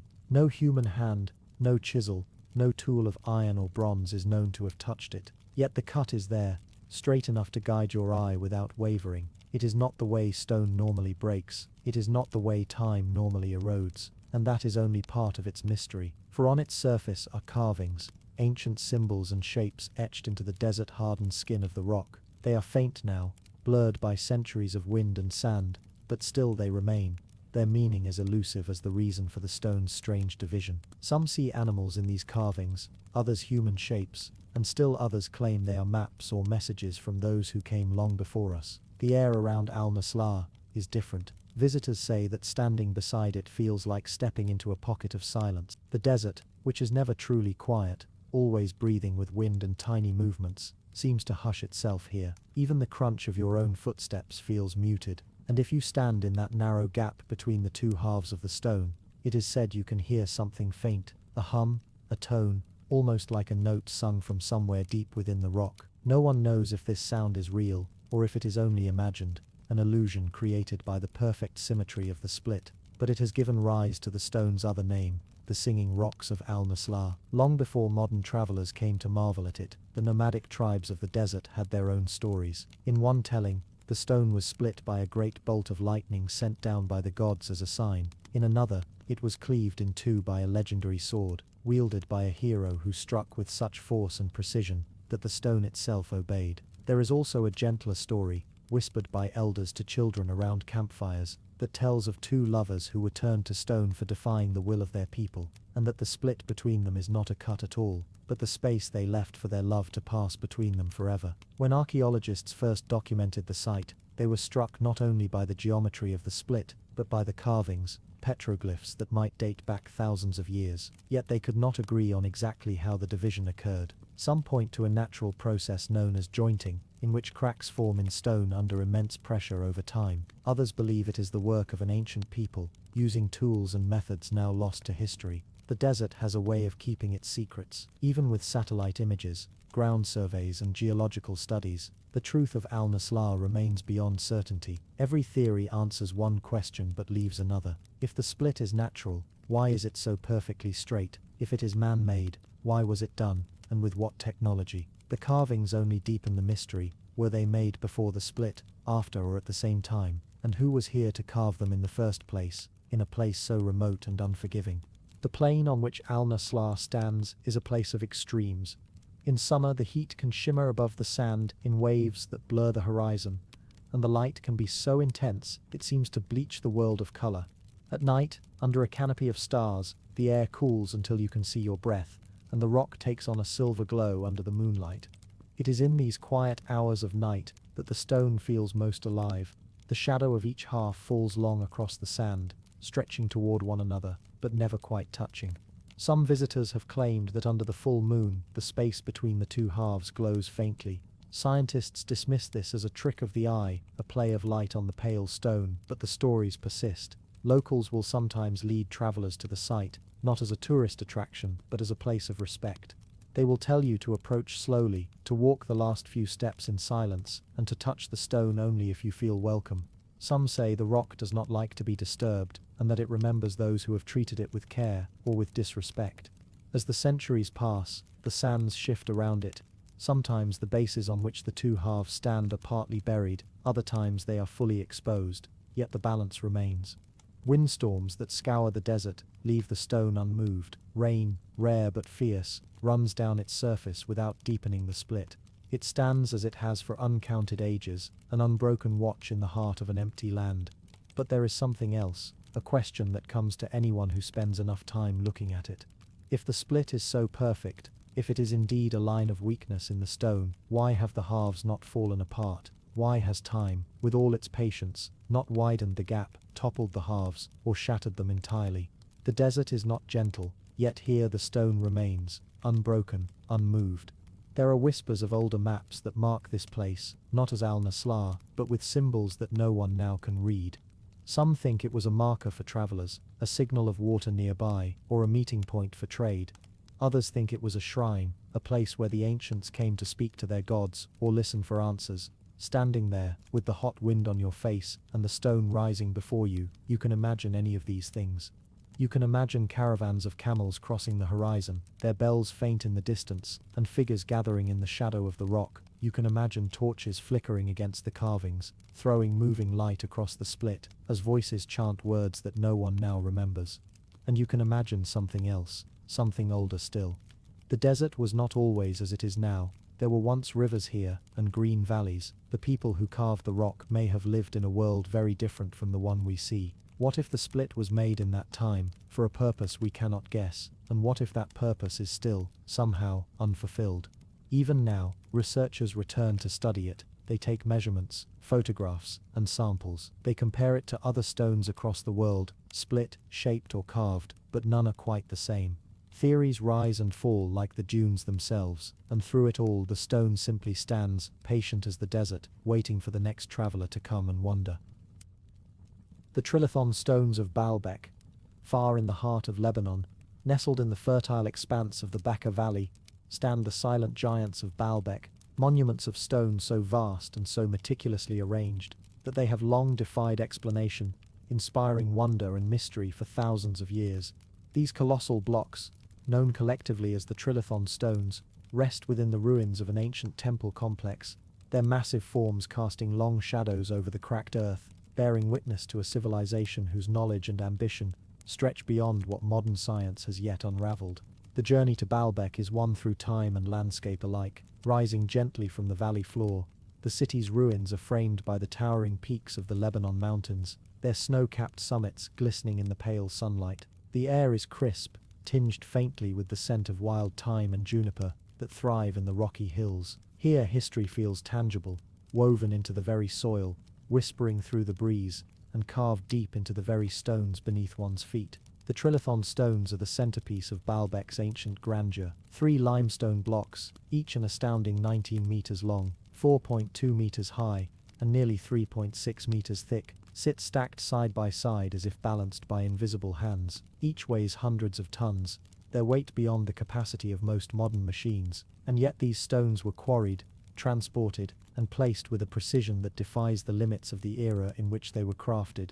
Nearby rests an even more staggering stone, known as the Stone of the Pregnant Woman, an unfinished monolith weighing an estimated 1,000 tons, its sheer size hinting at ambitions that have long been frozen in time. As you step beneath the shadow of these monoliths, the world seems to quiet around you. The stones rise like ancient titans, their surfaces scarred and worn yet proud, the chisel marks left by long-vanished craftsmen still faintly visible to those who look closely. The way they fit together, seamless and exact, creates an illusion that no mortar or filler was ever needed, a testament to skill and knowledge that has fascinated engineers, historians, and archaeologists for centuries. How these stones were moved remains one of history's most profound enigmas. Theories are many but none conclusive. Some propose that ancient builders used intricate pulley systems, levers, and rolling logs to transport the stones from nearby quarries. Yet the sheer mass of these blocks renders many such ideas improbable without the aid of modern technology.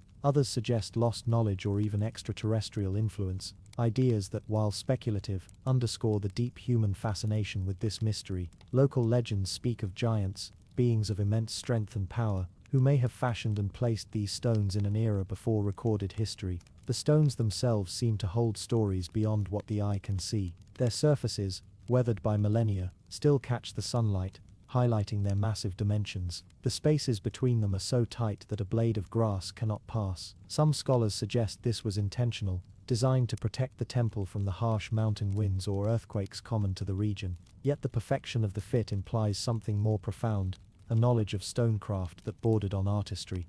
Beyond the stones lies the Temple of Jupiter, once the grandest pagan temple of the Roman world. Its ruins now echo with the passage of time. Once crowned with towering columns and ornate decorations, the temple incorporated the trilithon stones into its foundation, blending local traditions with imperial grandeur. The temple was a site of worship and power, a place where the heavens and earth were believed to meet. Its alignment with the rising sun and celestial bodies suggests a profound understanding of astronomy and the natural world. Walking among the ruins, one can almost hear the murmurs of priests and pilgrims from a distant past. The air seems thick with the reverence of ancient rituals, chants echoing softly, footsteps pacing the stone floors, and the flicker of torchlight against the towering columns. The stones are not just static relics, but the heart of a living, breathing place once filled with devotion and ceremony. Surrounding Baalbek, the Bekaa Valley is a land of contrasts. Fertile fields of wheat and vineyards stretch to the horizon, nourished by rivers that have carved their way through the land for millennia. Yet just beyond the green fields, barren rocky slopes climb steeply toward rugged mountain peaks. The valley is a crossroads of culture and history, where countless peoples have passed, leaving their marks in stories, artifacts, and stone. Modern science has brought new tools to unravel the mysteries of Baalbek. Using satellite imaging, 3D scanning, and ground-penetrating radar, researchers continue to explore what lies beneath the surface, searching for clues about how the stones were moved and what the ancient site may yet reveal. Each discovery raises new questions. What tools did these builders use? Why choose Baalbek for such an ambitious construction? And what did these stones mean to the people who labored to place them? The site's enormity invites reflection on human endeavor and the limits of ancient technology. The stones whisper of ambition, craftsmanship, and perhaps a spiritual connection to the earth itself. Some believe the placement of the trilithon aligned with sacred or energetic principles, a deliberate attempt to harness unseen forces. Others view them as symbols of power, monumental testaments to the will of rulers who sought to mark their reign through lasting stone. As twilight descends, the stones take on a warm golden hue, shadows lengthen, and the ruins seem to exhale the stories of the day. The desert wind carries a soft murmur across the valley, a sound like distant prayers or forgotten songs. Here beneath the stars, Baalbek becomes more than a site of ruins. It becomes a place where the past still breathes, inviting those who listen to join in its quiet vigil. Standing in the shadow of the trilithon stones, one feels the weight of history and the mystery of human achievement entwined. The stones remain, immovable and eternal, silent witnesses to a story that continues to unfold, one that reminds us of the beauty, complexity, and enduring enigma of our shared past. The Sajama Lines.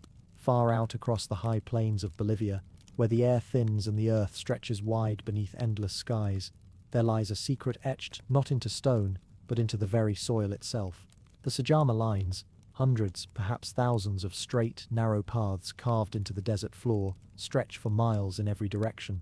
They are ancient footprints on the land, a silent labyrinth of lines so precise and so vast that they can only be fully seen from the air. Yet on the ground, walking among them, they unfold like veins running through the earth, guiding the eye and the foot in unending patterns that have baffled explorers and scholars alike. The landscape here is harsh and beautiful. The Sajama National Park, dominated by the looming presence of the Sajama volcano, the highest peak in Bolivia, spreads out below a sky so vast it seems to swallow the horizon. The land is a tapestry of cracked earth, scattered rocks, and hardy grasses that dance in the sharp mountain breeze. It's a place where silence deepens and time seems to fold back on itself. Here, at over 4,000 meters above sea level, the Sajama Lines have lain untouched for centuries, their origins lost in the mists of antiquity. The lines themselves are astonishingly straight, etched with a precision that defies the randomness of nature. Each path runs for kilometers, cutting across hills and valleys, ignoring obstacles like rivers or rocky outcrops. Sometimes they intersect, forming geometric patterns, grids, spirals and crosses, while at other times they fan out in parallel arrays that disappear into the distance. From above, the layout resembles a vast celestial map, or the faint markings of an ancient hand reaching across the desert. Who made these lines, and why, remains one of the great mysteries of the Andes. Some believe they were created by the indigenous Aymara people, ancestors of the local communities that still inhabit the region. Others speculate that they are much older, remnants of an unknown civilization whose knowledge of astronomy, geography, or ritual surpassed what we can yet understand. The lines are sometimes called geoglyphs, similar in concept to the famous Nazca lines of Peru, but far less studied and even more mysterious. Walking along the paths, you can almost feel the echoes of those who carved them, pilgrims, shamans, or travelers, who once traced these routes under skies filled with unfamiliar stars. The lines may have been guides, routes for sacred processions, or ways to mark territorial boundaries. Yet their precision and scale suggest something more profound, an intentional design that connected places, peoples, and perhaps even the heavens themselves. The Sajama lines lie largely hidden in plain sight. Their shallow trenches blend into the desert floor, often only inches deep, easily obscured by shifting sands or seasonal vegetation.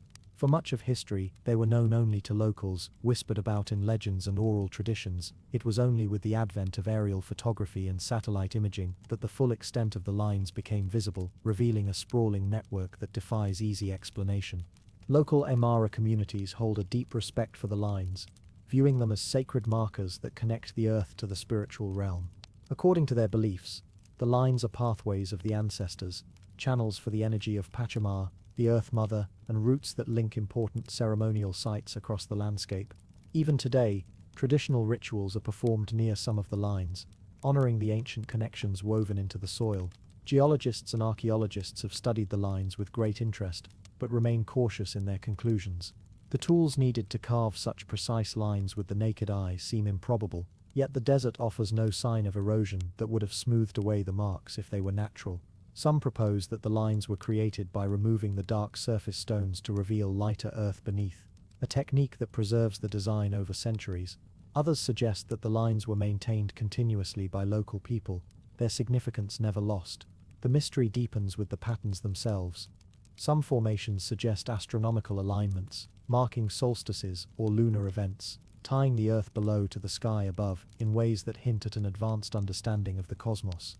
In certain areas, the lines converge toward volcanic peaks, sacred mountains considered gateways to other worlds. The interplay between natural landscape and human creation is seamless, making the Sajama lines both a map and a ritual space. Visiting the site is an experience that touches on something timeless. The air is thin and cold, the sun sharp against the pale ground. Walking along a single line, you become aware of the vastness around you, the open sky, the distant peaks, and the emptiness that seems to hold its breath. The lines guide your steps in a deliberate direction, inviting contemplation and connection. It's easy to imagine the slow passage of time here, where every footfall resonates with those who walked these paths long before. At night, the high desert sky blazes with stars, and the Sajama lines seem to come alive under their light. The constellations wheel overhead in silent rotation, perhaps once mirrored by the lines below, a terrestrial reflection of the heavens. The cool desert wind carries whispers, the soft rustle of grasses, and distant calls of nocturnal creatures. In that vast quiet, the lines become not just marks in the earth but a language, an ancient script written by human hands in reverence and mystery. The Sajama lines remain largely untouched by modern development, preserved by their remote location and the respect of local people.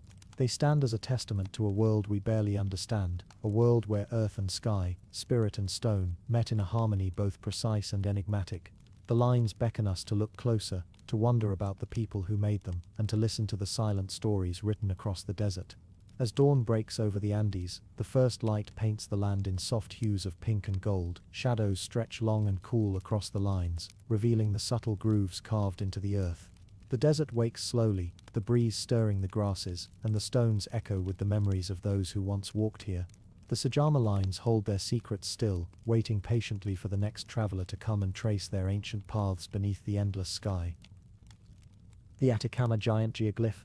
Far across the arid expanse of Chile's Atacama Desert, where the earth bakes beneath a relentless sun, and the sky stretches wide and endless, there lies an immense figure carved into the soil, the Atacama Giant.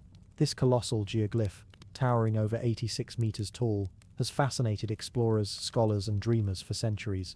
It is a silent sentinel in one of the driest and most unforgiving places on Earth, its lines etched with precision and care that speak of a culture deeply connected to the land and sky.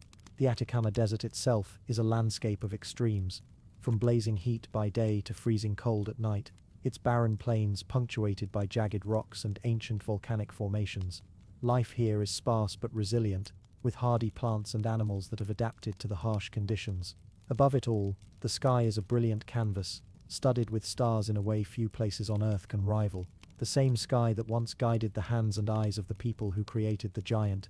This figure, visible only from the heights of nearby hills or from the air, is humanoid but stylized, with elongated limbs, a detailed headdress, and an outstretched arm pointing toward the horizon. The giant's proportions are deliberate, its contours bold against the desert floor, as though inviting the heavens to gaze down upon it. It is not merely art, it is a message, a marker, a map etched across the earth. The origins of the Atacama giant remain shrouded in mystery. Scholars suggest it was created between 1000 and 1400 CE, likely by the indigenous peoples of the region such as the Atacameños or the Tiwanaku culture.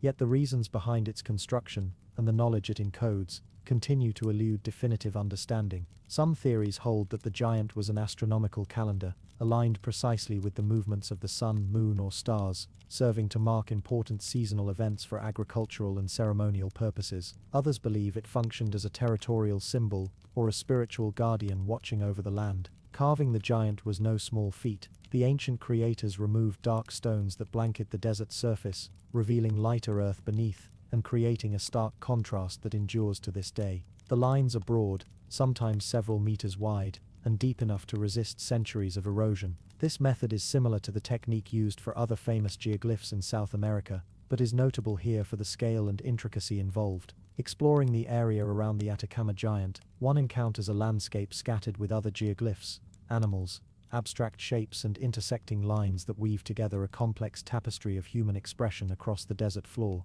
These smaller carvings may have complemented the giant, forming a network of signs and symbols integral to the cultural and spiritual life of the ancient peoples. Despite its permanence, the Atacama giant is fragile in many ways. Natural erosion, human interference, and environmental changes pose ongoing threats. Preservation efforts have increased in recent decades, aided by satellite imaging and modern archaeological techniques that allow detailed mapping and study without disturbing the site. Local traditions imbue the giant with meaning beyond its physical form. Stories speak of a protector or deity whose image was fixed to the earth to watch over the people and guide them through the cycles of nature. The outstretched arm of the giant may be a gesture of blessing, warning, or connection to celestial phenomena. Such legends remind us that this figure is not just an archaeological artifact, but a living symbol resonating through generations. Scientists continue to study the giant's astronomical alignments, seeking to decode its connections with solstices, equinoxes, and other celestial events.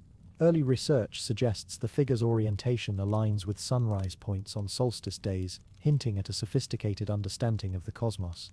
This ancient knowledge speaks to a worldview in which earth and sky are intertwined, where human life follows the rhythms of the universe. Walking along the edges of the giant, one can feel the vastness of time and space. The desert stretches endlessly in all directions, a quiet expanse of rock, sand, and sky. The giant's silhouette rises from the earth like a bridge between worlds, a reminder of the human urge to leave marks, to communicate, to connect across the ages. The desert air here is thin and dry, filled with the scent of dust and distant mountains. Sunlight glints off scattered stones, casting sharp shadows that highlight the contours of the lines. The silence is deep but not empty. It carries the echoes of footsteps, voices, and rituals long past. As night falls, the Atacama giant lies beneath a canopy of stars so brilliant it seems close enough to touch. The Milky Way arches overhead, its light a river of shimmering dust. The giant's gaze seems to turn skyward, watching over the land it guards. In this moment, the figure transcends its physical form, becoming a symbol of mystery, endurance, and the eternal dance between earth and sky. The story of the Atacama giant is far from complete. Each generation adds new layers of understanding and wonder. Its lines invite us to ponder the lives of those who created it, their beliefs, hopes, and knowledge, and to marvel at what humanity can achieve when inspired by the cosmos. Beneath the vast and silent skies where the Atacama giant watches, the desert continues to hold its secrets close, inviting us deeper into its timeless embrace. As the sun dips behind distant mountains and shadows lengthen across the arid plains, the giant's story unfolds further, a tale not only of stone and earth, but of the profound connection between humanity, the land, and the stars. The Atacama Giant's creators lived in a world shaped by extremes. The desert's stark beauty demanded respect, its scarcity of water and harsh climate requiring both ingenuity and reverence. For these ancient peoples, the land was not merely a place to survive, it was a living entity, a canvas upon which they inscribed their beliefs, hopes, and understanding of the cosmos. The giant was a manifestation of this worldview, a colossal figure that bridged the earthly and celestial realms. Scholars studying the geoglyph have long been captivated by its astronomical significance. Detailed surveys and satellite data reveal that the giant's outstretched arm points toward the eastern horizon, aligning closely with the rising sun during solstice events. These solar alignments would have been crucial for agricultural cycles, marking times for planting and harvesting in a region where life hinged on seasonal rains and sparse vegetation. Yet the giant's gaze reaches beyond the sun alone. Researchers have noted potential alignments with lunar cycles and even specific star clusters important to indigenous cosmology. The desert sky, with its clarity and brilliance, offered a celestial map that the giant helped to interpret and embody. It was as if the figure itself was a living calendar, carved into the earth to guide and protect. Beyond astronomy, the Atacama Giant also speaks to the social and spiritual life of its people. Its immense scale suggests it was a central figure in rituals and ceremonies, a guardian whose presence infused the land with sacred energy. Local legends tell of a protector deity or shaman whose likeness was immortalized in this great form to watch over the tribes and their herds. The headdress and detailed features carved into the giant hint at status and symbolism, perhaps marking a figure of authority or divine connection. Surrounding the giant, smaller geoglyphs depict animals revered for their roles in Andean life, llamas, serpents, birds, each carved with care and meaning. These images weave a story of ecology and spirituality, intertwining human existence with the rhythms of nature. Together, they create a network of symbols that mapped the physical and metaphysical world, guiding the people through both everyday life and the mysteries of the cosmos. Modern efforts to study and preserve the Atacama Giant have brought new insights but also underscore its vulnerability.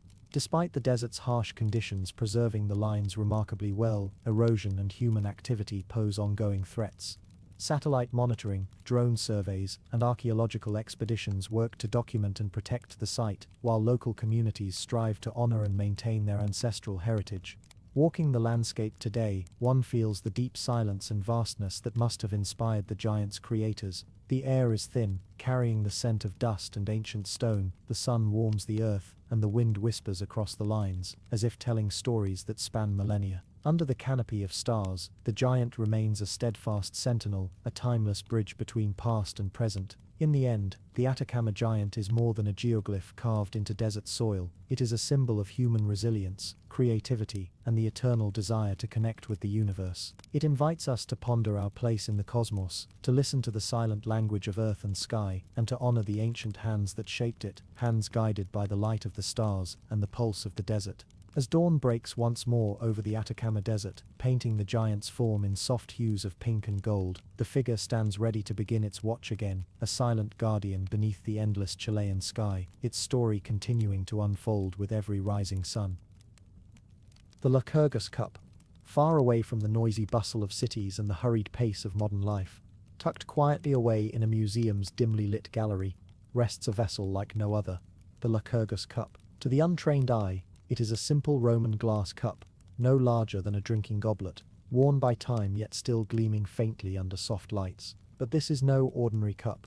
It is a marvel of ancient craftsmanship, a glowing enigma that changes color depending on the light, shifting from a translucent jade green to a deep, luminous ruby red.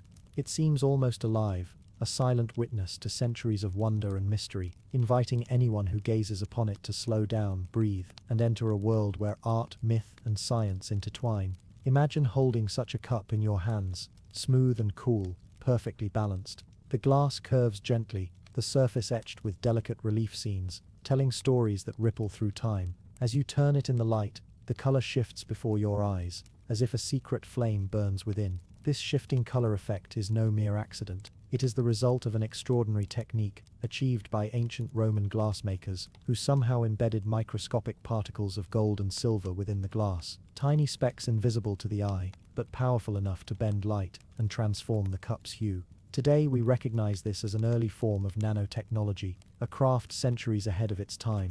The cup's story begins in the late Roman Empire, around the 4th century AD, a time when art and culture flourished even amid political upheaval. The empire was vast, stretching across continents, a melting pot of ideas and traditions. Roman glassmakers were masters of their craft, experimenting with new colors, shapes, and techniques. But the Lycurgus cup stands apart, not only for its dazzling color change, but also for its intricate design and the myth it portrays. Etched into the cup's surface is the tale of King Lycurgus, a figure from ancient Greek mythology, intertwined with Roman culture. Lycurgus was a king who defied Dionysus, the god of wine, ecstasy, and transformation. In anger, Dionysus cursed him, and the king was ultimately torn apart by his own men, driven mad by the god's power. The scenes on the cup depict this dramatic story, the king's furious struggle, the wrath of the gods, and the tragic consequences of defying divine will. The images wrap around the vessel, a continuous narrative carved in exquisite detail, inviting viewers to peer closer and uncover the story hidden within.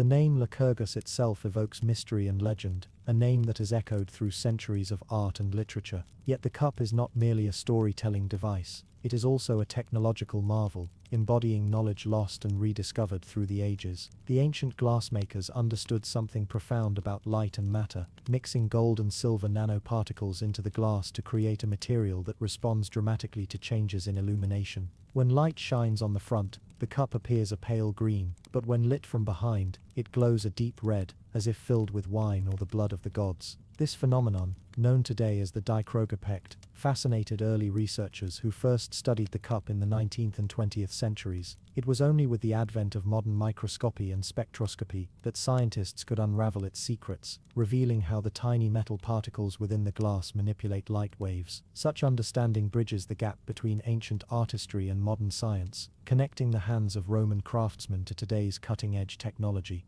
But the journey of the Lycurgus cup does not end with its creation. Over the centuries, it passed through countless hands, surviving the fall of empires, wars, and centuries of neglect. It was lost to history, buried beneath layers of time until rediscovered in the 19th century. Now housed in the British Museum, it remains one of the most studied and admired artifacts of the ancient world. Holding the cup in the mind's eye, one can almost hear the murmur of an ancient feast. Imagine a Roman noble reclining on a couch, the soft glow of oil lamps casting flickering shadows across the room. Around the table, laughter mingles with the clinking of vessels, music rises softly, and the cup is raised in toast, its shifting colors captivating the eyes, a symbol of power, mystery, and connection to the divine. In that moment, the cup was more than a drinking vessel. It was a bridge between the mortal and the sacred, a keeper of stories and secrets. The intricate craftsmanship speaks not only to skill but also to deep cultural meaning. Glassmaking was a prized art in the Roman world, and objects like the Lycurgus cup were symbols of status and sophistication. The mythic scene on the cup also reflects beliefs about fate, punishment, and transformation, themes that resonated deeply in Roman society. The story of Lycurgus warns of the dangers of defying the gods, a message carved into the very vessel that held wine for sacred rites. Exploring the cup's details reveals layers of meaning. The figures are carved with fluid lines and fine shading, their expressions frozen in moments of intense drama. You can see the tension in muscles, the fury in eyes, the desperation in gestures. The headdress and clothing reflect Roman and Greek artistic traditions, blending cultures in a seamless narrative. The background is filled with foliage and architectural elements, creating a scene that feels both intimate and grand. Beyond its artistry and mythology, the Lycurgus cup also opens a window onto the technological capabilities of the ancient world. The process to create dichrogus glass was difficult and rare. The cup's glass was made using a technique called cage gold, where tiny particles of metal are suspended in a glass matrix. This required precise control of temperature, materials, and chemical reactions, knowledge that was likely closely guarded by specialized artisans. It is a reminder that ancient craftspeople were not only artists but also innovators, pushing the boundaries of what was possible with the tools and materials of their time. The cup's survival over centuries is itself remarkable. Glass is fragile, prone to shattering and erosion. That this delicate object has endured, with its colors still vibrant and its images clear, speaks to the care and reverence with which it was treated. It traveled through history, weathering the shifts of empires and the tides of human change, until finally resting in a place where its beauty and mystery can be admired by generations. In the quiet of a museum gallery, the Lycurgus cup stands as a silent storyteller. It invites us to slow our pace, to look closely, and to listen to the whispers of the past. It reminds us that human creativity knows no bounds, and that the line between art and science is often blurred. Through this ancient glass we glimpse not only the hands of its makers, but the enduring human spirit, curious, inventive, and enchanted by the play of light and shadow. As you imagine the cup glowing softly in shifting light, consider the world that shaped it, a world of gods and men, of myths and marvels, of craft and mystery. The Lycurgus cup is a jewel of that ancient time, shining still, a bridge across millennia, a piece of the human story held gently in glass. The Dropper Stones. Deep in the remote mountain ranges of China, where jagged peaks pierce the sky and mists roll like ghostly waves through ancient forests, lies a mystery carved in stone, the Dropper Stones. These enigmatic discs, rumored to have been discovered within a dark cave hidden far from the eyes of civilization, have fascinated explorers and conspiracy theorists alike for decades. Bearing intricate spiral inscriptions, tiny and precise, the Dropper Stones invite us into a world where history, legend, and the unknown collide, offering a puzzle that whispers of ancient knowledge and cosmic journeys. The story begins in the Bayan Ha Mountains, a place of rugged beauty and isolation. Here, among the crags and deep valleys, the air is cool and thin, carrying the scent of pine and earth. The land seems untouched by time, a silent witness to millennia of natural and human history.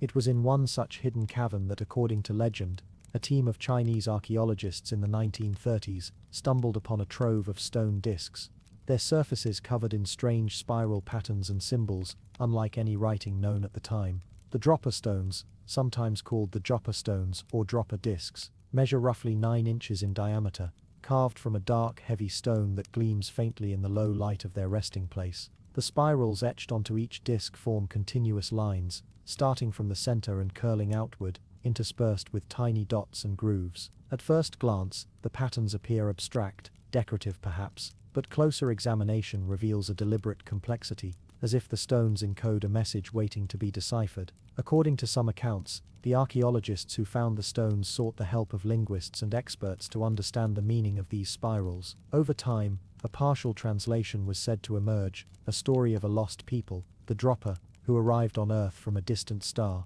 These ancient travelers, the story goes, crashed near the Bayan Ha Mountains long ago, leaving behind their stone records as testimony to their journey and struggle. Whether myth, mistranslation, or something more profound, this tale has sparked curiosity and debate ever since. The stones are said to have been carefully stacked in niches along the cave walls, protected from the elements by layers of earth and rock. Their discovery beneath the surface of the mountain suggested a hidden chapter of history, one that challenges conventional timelines and explanations. If the Dropper Stones are genuine, they could point to contact between humans and extraterrestrial visitors in a time long before written records. Yet the story of the Dropper Stones is shrouded in mystery, partly because reliable documentation is scarce. Some historians question the authenticity of the stones themselves, suspecting a blend of folklore, misinterpretation, and exaggeration. The cave where they were allegedly found remains elusive, and no verified photographs or artifacts have surfaced in reputable archaeological collections. Nevertheless, the legend persists, compelling in its combination of ancient craftsmanship, cosmic speculation, and the allure of forbidden knowledge. Imagine descending into that shadowed cave, the air growing cooler and stiller with each step. The rough walls glisten faintly as your eyes adjust to the dimness. There, arranged like silent sentinels, lie the discs, each one bearing its spiral tail. Tracing the curves with a gentle finger, you feel the grooves worn smooth by time, a tactile connection to an ancient enigma. The stones seem almost alive, their spiral inscriptions pulsing faintly in the muted light, as if resonating with an unseen energy. The spirals themselves have been compared to other ancient symbols found across cultures, spiral motifs representing cycles of life, death, and rebirth, or paths of cosmic journeying. They evoke the movement of stars, galaxies, or the infinite flow of time. In this way, the Dropper Stones may symbolize more than words. They could be maps, histories, or sacred texts encoded in stone. Scientists and enthusiasts have speculated about the technology that might have produced these discs. The precision of the carvings implies tools and skills advanced for the time. Some propose that the stones were shaped and inscribed using techniques unknown to the ancient peoples traditionally associated with the region, suggesting a lost civilization or even extraterrestrial influence. Yet, without physical evidence and thorough study, these theories remain tantalizing possibilities rather than established facts. The idea that the Dropper people were visitors from the stars touches on ancient astronaut theories, which posit that extraterrestrials influenced human development in prehistoric times. These theories, while controversial, resonate with the mystery of the stones and the narratives inscribed upon them. They open the imagination to vast questions about our origins and the connections between humanity and the cosmos. The cave itself, if it exists as described, would be a place of profound silence and stillness. It is easy to picture the flicker of torchlight playing across the stone walls, revealing these discs arranged carefully by hands long gone. The isolation of the Bayan Ha Mountains adds to the sense of wonder, as if the stones were deliberately hidden away to protect their secrets from those not yet ready to understand. Over the decades, various researchers have attempted to verify the existence of the Dropper stones, some claiming to have found fragments or related artifacts, yet none have provided conclusive proof. The Chinese Academy of Sciences reportedly studied the stones in the 1960s, confirming the presence of strange symbols and unusual craftsmanship, but much of this research remains unpublished or inaccessible. This veil of secrecy fuels speculation and legend, making the Dropper stones one of the most enigmatic and debated archaeological mysteries in the world. The tale of the Dropper stones invites us to ponder not only the stones themselves but the human yearning to connect with something greater. It reflects a deep fascination with origins, the sky above, and the possibility that we are not alone. Whether these stones are relics of an ancient civilization, messages from visitors beyond our world, or myths born from human imagination, they remind us that mystery still lingers on the edges of history. In the quiet moments of contemplation, the Dropper stones speak to the eternal human spirit, the desire to explore, to understand, and to tell stories across generations. They are a bridge between the tangible and the unknown, carved from stone but echoing with the pulse of stars. As you imagine the cool air of that distant cave, the rough texture of the discs, and the spiral inscriptions winding endlessly outward, you step softly into a story older than memory. It is a story of journeys of survival, and of mysteries waiting patiently beneath mountain shadows, ready to reveal themselves to those who listen with open hearts and curious minds. The Nazca hummingbird geoglyph. Far across the arid plains of southern Peru, where the earth stretches flat and barren beneath an endless sky, lies a mystery that has fascinated travelers, scholars, and dreamers for nearly a century.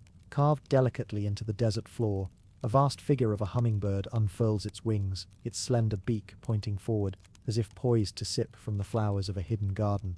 This is the Nazca hummingbird geoglyph, one of the most intricate and celebrated of the ancient Nazca lines. Enormous drawings etched so precisely and at such scale that they can only be fully appreciated from high above. The Nazca Desert is a place of extremes. Beneath the blazing sun, the cracked earth radiates heat by day, while at night a cool, dry breeze carries the scent of distant mountains. The soil is reddish and rich in iron oxide, giving the landscape a warm, rusty hue that contrasts sharply with the pale, carefully scraped lines of the geoglyphs. The hummingbird figure spans roughly 93 meters from beak to tail, its wings extended as if caught in a delicate moment of flight. Its slender body and long pointed beak are rendered with astonishing precision, every curve and angle meticulously crafted by hands long vanished. To understand the hummingbird is to step back into a world shaped by nature, spirituality, and human ingenuity. The Nazca culture, which flourished between approximately 100 BCE and 800 CE, inhabited this arid land with remarkable adaptation and creativity. Their legacy includes not only these enigmatic lines but also pottery, textiles, and irrigation systems, evidence of a society both practical and mystical. The creation of the hummingbird geoglyph is itself an incredible feat. Carved by removing the dark, oxidized stones on the desert surface to reveal lighter soil beneath, the lines remain stark and visible, even after centuries. The process required not only physical effort but an extraordinary understanding of scale and perspective. How did the Nazca people plan and execute such massive images without aerial views? Theories suggest they used simple surveying tools, ropes, stakes, and sight lines to maintain proportions over vast distances, demonstrating a sophisticated command of geometry. The symbolism of the hummingbird is woven deeply into the fabric of Nazca culture. In many indigenous traditions, hummingbirds are messengers of the gods, symbols of vitality, renewal, and connection between earth and sky. Their rapid, delicate flight embodies energy and life's fleeting beauty. In the harsh desert, a hummingbird is a rare and wondrous sight, a living spark of color and movement. By immortalizing the bird in stone, the Nazca people may have sought to honor its spirit, to invoke its power, or to offer a message to deities watching from above. Viewed from the sky, the hummingbird is not an isolated figure, but part of a vast network of geoglyphs that cover the Nazca plains. Alongside spiders, monkeys, fish, and abstract shapes, the hummingbird contributes to a landscape of mystery and sacred meaning. Some scholars believe these lines served ritual or astronomical purposes, perhaps aligning with celestial events or acting as pilgrimage pathways. Others see them as expressions of cultural identity, storytelling in monumental scale. The desert wind whispers softly as you imagine, standing beside the hummingbird's outstretched wing, feeling the sun warm your skin and the dry earth beneath your feet. The air is still, yet charged with the echoes of ancient ceremonies and silent prayers. Each line holds the touch of a human hand, the intention of a community united in purpose. The hummingbird's form captures a moment frozen between motion and stillness, a testament to creativity enduring across time. Scientific study of the Nazca lines has revealed fascinating connections to astronomy and ecology. Some researchers propose that the geoglyphs align with star constellations or mark seasonal water sources crucial for survival. The hummingbird, with its long beak and dynamic posture, may symbolize not only spiritual messages, but also practical knowledge, reminders of the delicate balance between life and environment in this challenging terrain. Efforts to protect and preserve the Nazca lines face ongoing challenges. Natural erosion, human activity, and development threaten their fragile beauty. Yet the hummingbird endures, its lines crisp against the desert canvas, inviting contemplation and wonder. It reminds us that ancient peoples left behind not just artifacts but messages carved into the very earth, messages that continue to inspire awe and curiosity.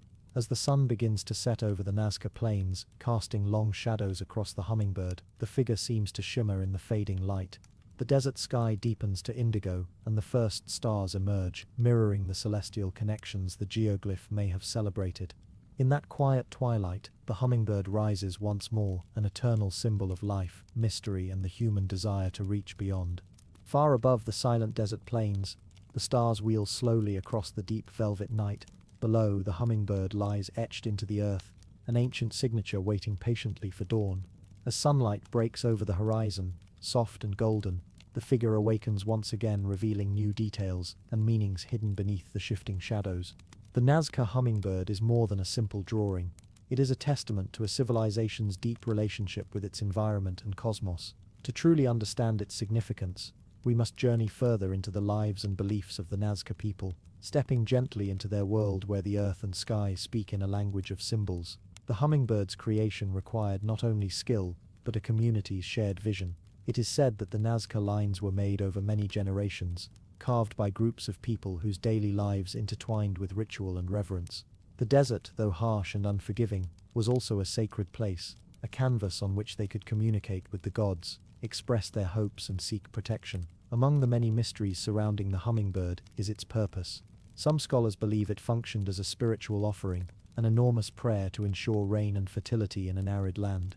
The hummingbird, with its delicate presence and swift flight, symbolizes the life-giving forces of nature, carrying pollen from flower to flower, sustaining the cycle of growth. By inscribing its image on the ground, the Nazca people may have been inviting those same forces to descend upon the desert. Others propose that the hummingbird played a role in ceremonial processions. Pilgrims might have followed the lines, tracing the bird's outline with reverence, their footsteps stirring the dust of centuries. These rituals would connect participants with ancestors and the divine, reaffirming their place within the vast cosmos. The scale of the geoglyph suggests it was meant to be seen by something greater than human eyes, perhaps the gods or spirits who dwelled in the skies. The hummingbird's sharp, pointed beak is oriented toward a distant mountain range, possibly marking a direction significant for seasonal changes or water sources. In a land where every drop of water is precious, such alignment could have been a vital map, encoded in stone for generations to understand. The Nazca culture's knowledge of hydrology and astronomy was advanced, woven into their art and infrastructure, blending science with spirituality seamlessly. Archaeological discoveries in the region have uncovered elaborate aqueducts, underground canals and terraces, ingenious engineering marvels that made life possible in the desert. These innovations reflect a society that balanced survival with symbolic expression, where the hummingbird geoglyph is both a tribute to and a guide for the natural world. The desert wind carries whispers of the past as it sweeps across the plains. Imagine the voices of ancient singers, chanting beneath a star-filled sky, their melodies rising and falling like the hummingbird's wings. The rhythmic patterns of their songs might have mirrored the spirals and curves carved into the earth, creating a harmonious dialogue between sound and symbol. Over centuries, the hummingbird and other geoglyphs were hidden from most human eyes, protected by the desert's isolation and harshness. Yet they remained remarkably preserved, the dry climate preventing erosion and growth. It was only with the advent of flight in the 20th century that the full scale of these lines was revealed. From above, the hummingbird takes flight once more, its form unfolding gracefully against the barren landscape.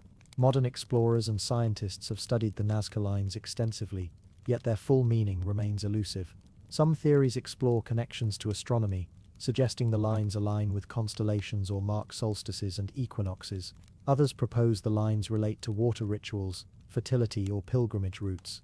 The hummingbird's presence amid this network is a reminder that the Nazca people viewed their world holistically, where land, sky, water, and spirit were threads in the same fabric. Recent advances in technology have deepened our understanding.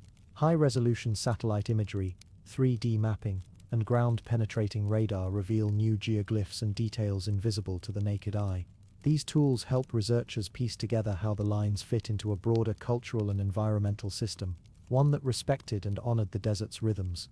Preserving the hummingbird geoglyph is a delicate task. Human development, tourism, and natural processes threaten these fragile lines. Efforts by local communities, governments, and international organizations seek to protect and study the Nazca lines with care, balancing access with conservation.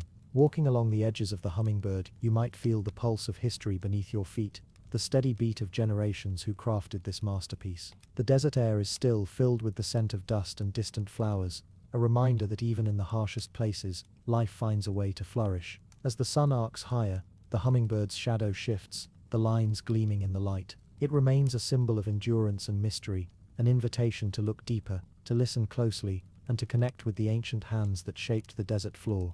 The Nazca hummingbird is more than a drawing. It is a timeless whisper, carried on the desert wind, echoing through the ages. It calls us to slow down, to marvel, and to remember that some stories are best told not with words, but with quiet reverence and awe. As the desert heat begins to wane and the sky melts into the soft hues of dusk, the hummingbird on the Nazca plain seems to exhale, a quiet breath carried on the cooling air. Its vast form, carved from the earth itself, stands timeless against the backdrop of mountains and stars, a symbol of endurance, mystery, and human connection to the cosmos. In this final part of our journey, we explore the hummingbird's place within the broader tapestry of the Nazca lines and the enduring legacy it has left for the world. The hummingbird does not exist alone. Surrounding it are countless other figures, graceful monkeys swinging from imaginary branches, spiders poised as if ready to weave their webs, geometric shapes that puzzle and captivate. Together, they form a landscape of intention and meaning, a sacred ground where the earth becomes a canvas for ancient minds, reaching toward the heavens. The Nazca people, masters of this arid land, poured their spirit into each line and curve. Their lives were intertwined with the cycles of the sun and stars, the ebb and flow of water and wind. The hummingbird, swift and delicate, embodied these rhythms, a living symbol of the delicate balance between fragility and strength, earth and sky, life and mystery. Many who have stood near the hummingbird speak of a deep stillness, a silence filled with presence. The desert here is not empty, it is charged with memory. It invites reflection, a chance to slow down and touch something eternal. Walking alongside the carved lines, one can almost feel the rhythm of ancient footsteps, hear the soft murmur of chants carried by the breeze. The lines themselves have survived against time and human carelessness, thanks to the dry climate and protective efforts. But they are fragile, reminders that even the most enduring human creations require respect and stewardship. The hummingbird's story is also a story of discovery. When pilots first flew over the Nazca Desert in the 1920s and 1930s, the full scale and beauty of these geoglyphs emerged, captivating imaginations worldwide.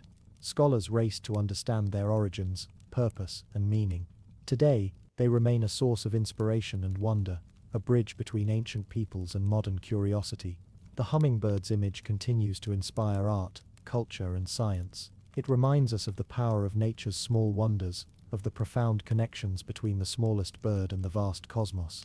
It embodies the human urge to create, to leave marks, and to reach beyond the visible. In the end, the Nazca hummingbird is a meditation carved in earth, an invitation to look upward and inward, to embrace mystery and marvel at the enduring dance of life. As stars begin to sprinkle the night sky, the hummingbird rests beneath their watchful gaze, a silent sentinel of the desert, forever poised in graceful flight. Thank you for joining us on this journey through some of the most incredible mysteries ever uncovered. If these ancient secrets sparked your curiosity, don't forget to like, subscribe, and share your thoughts below.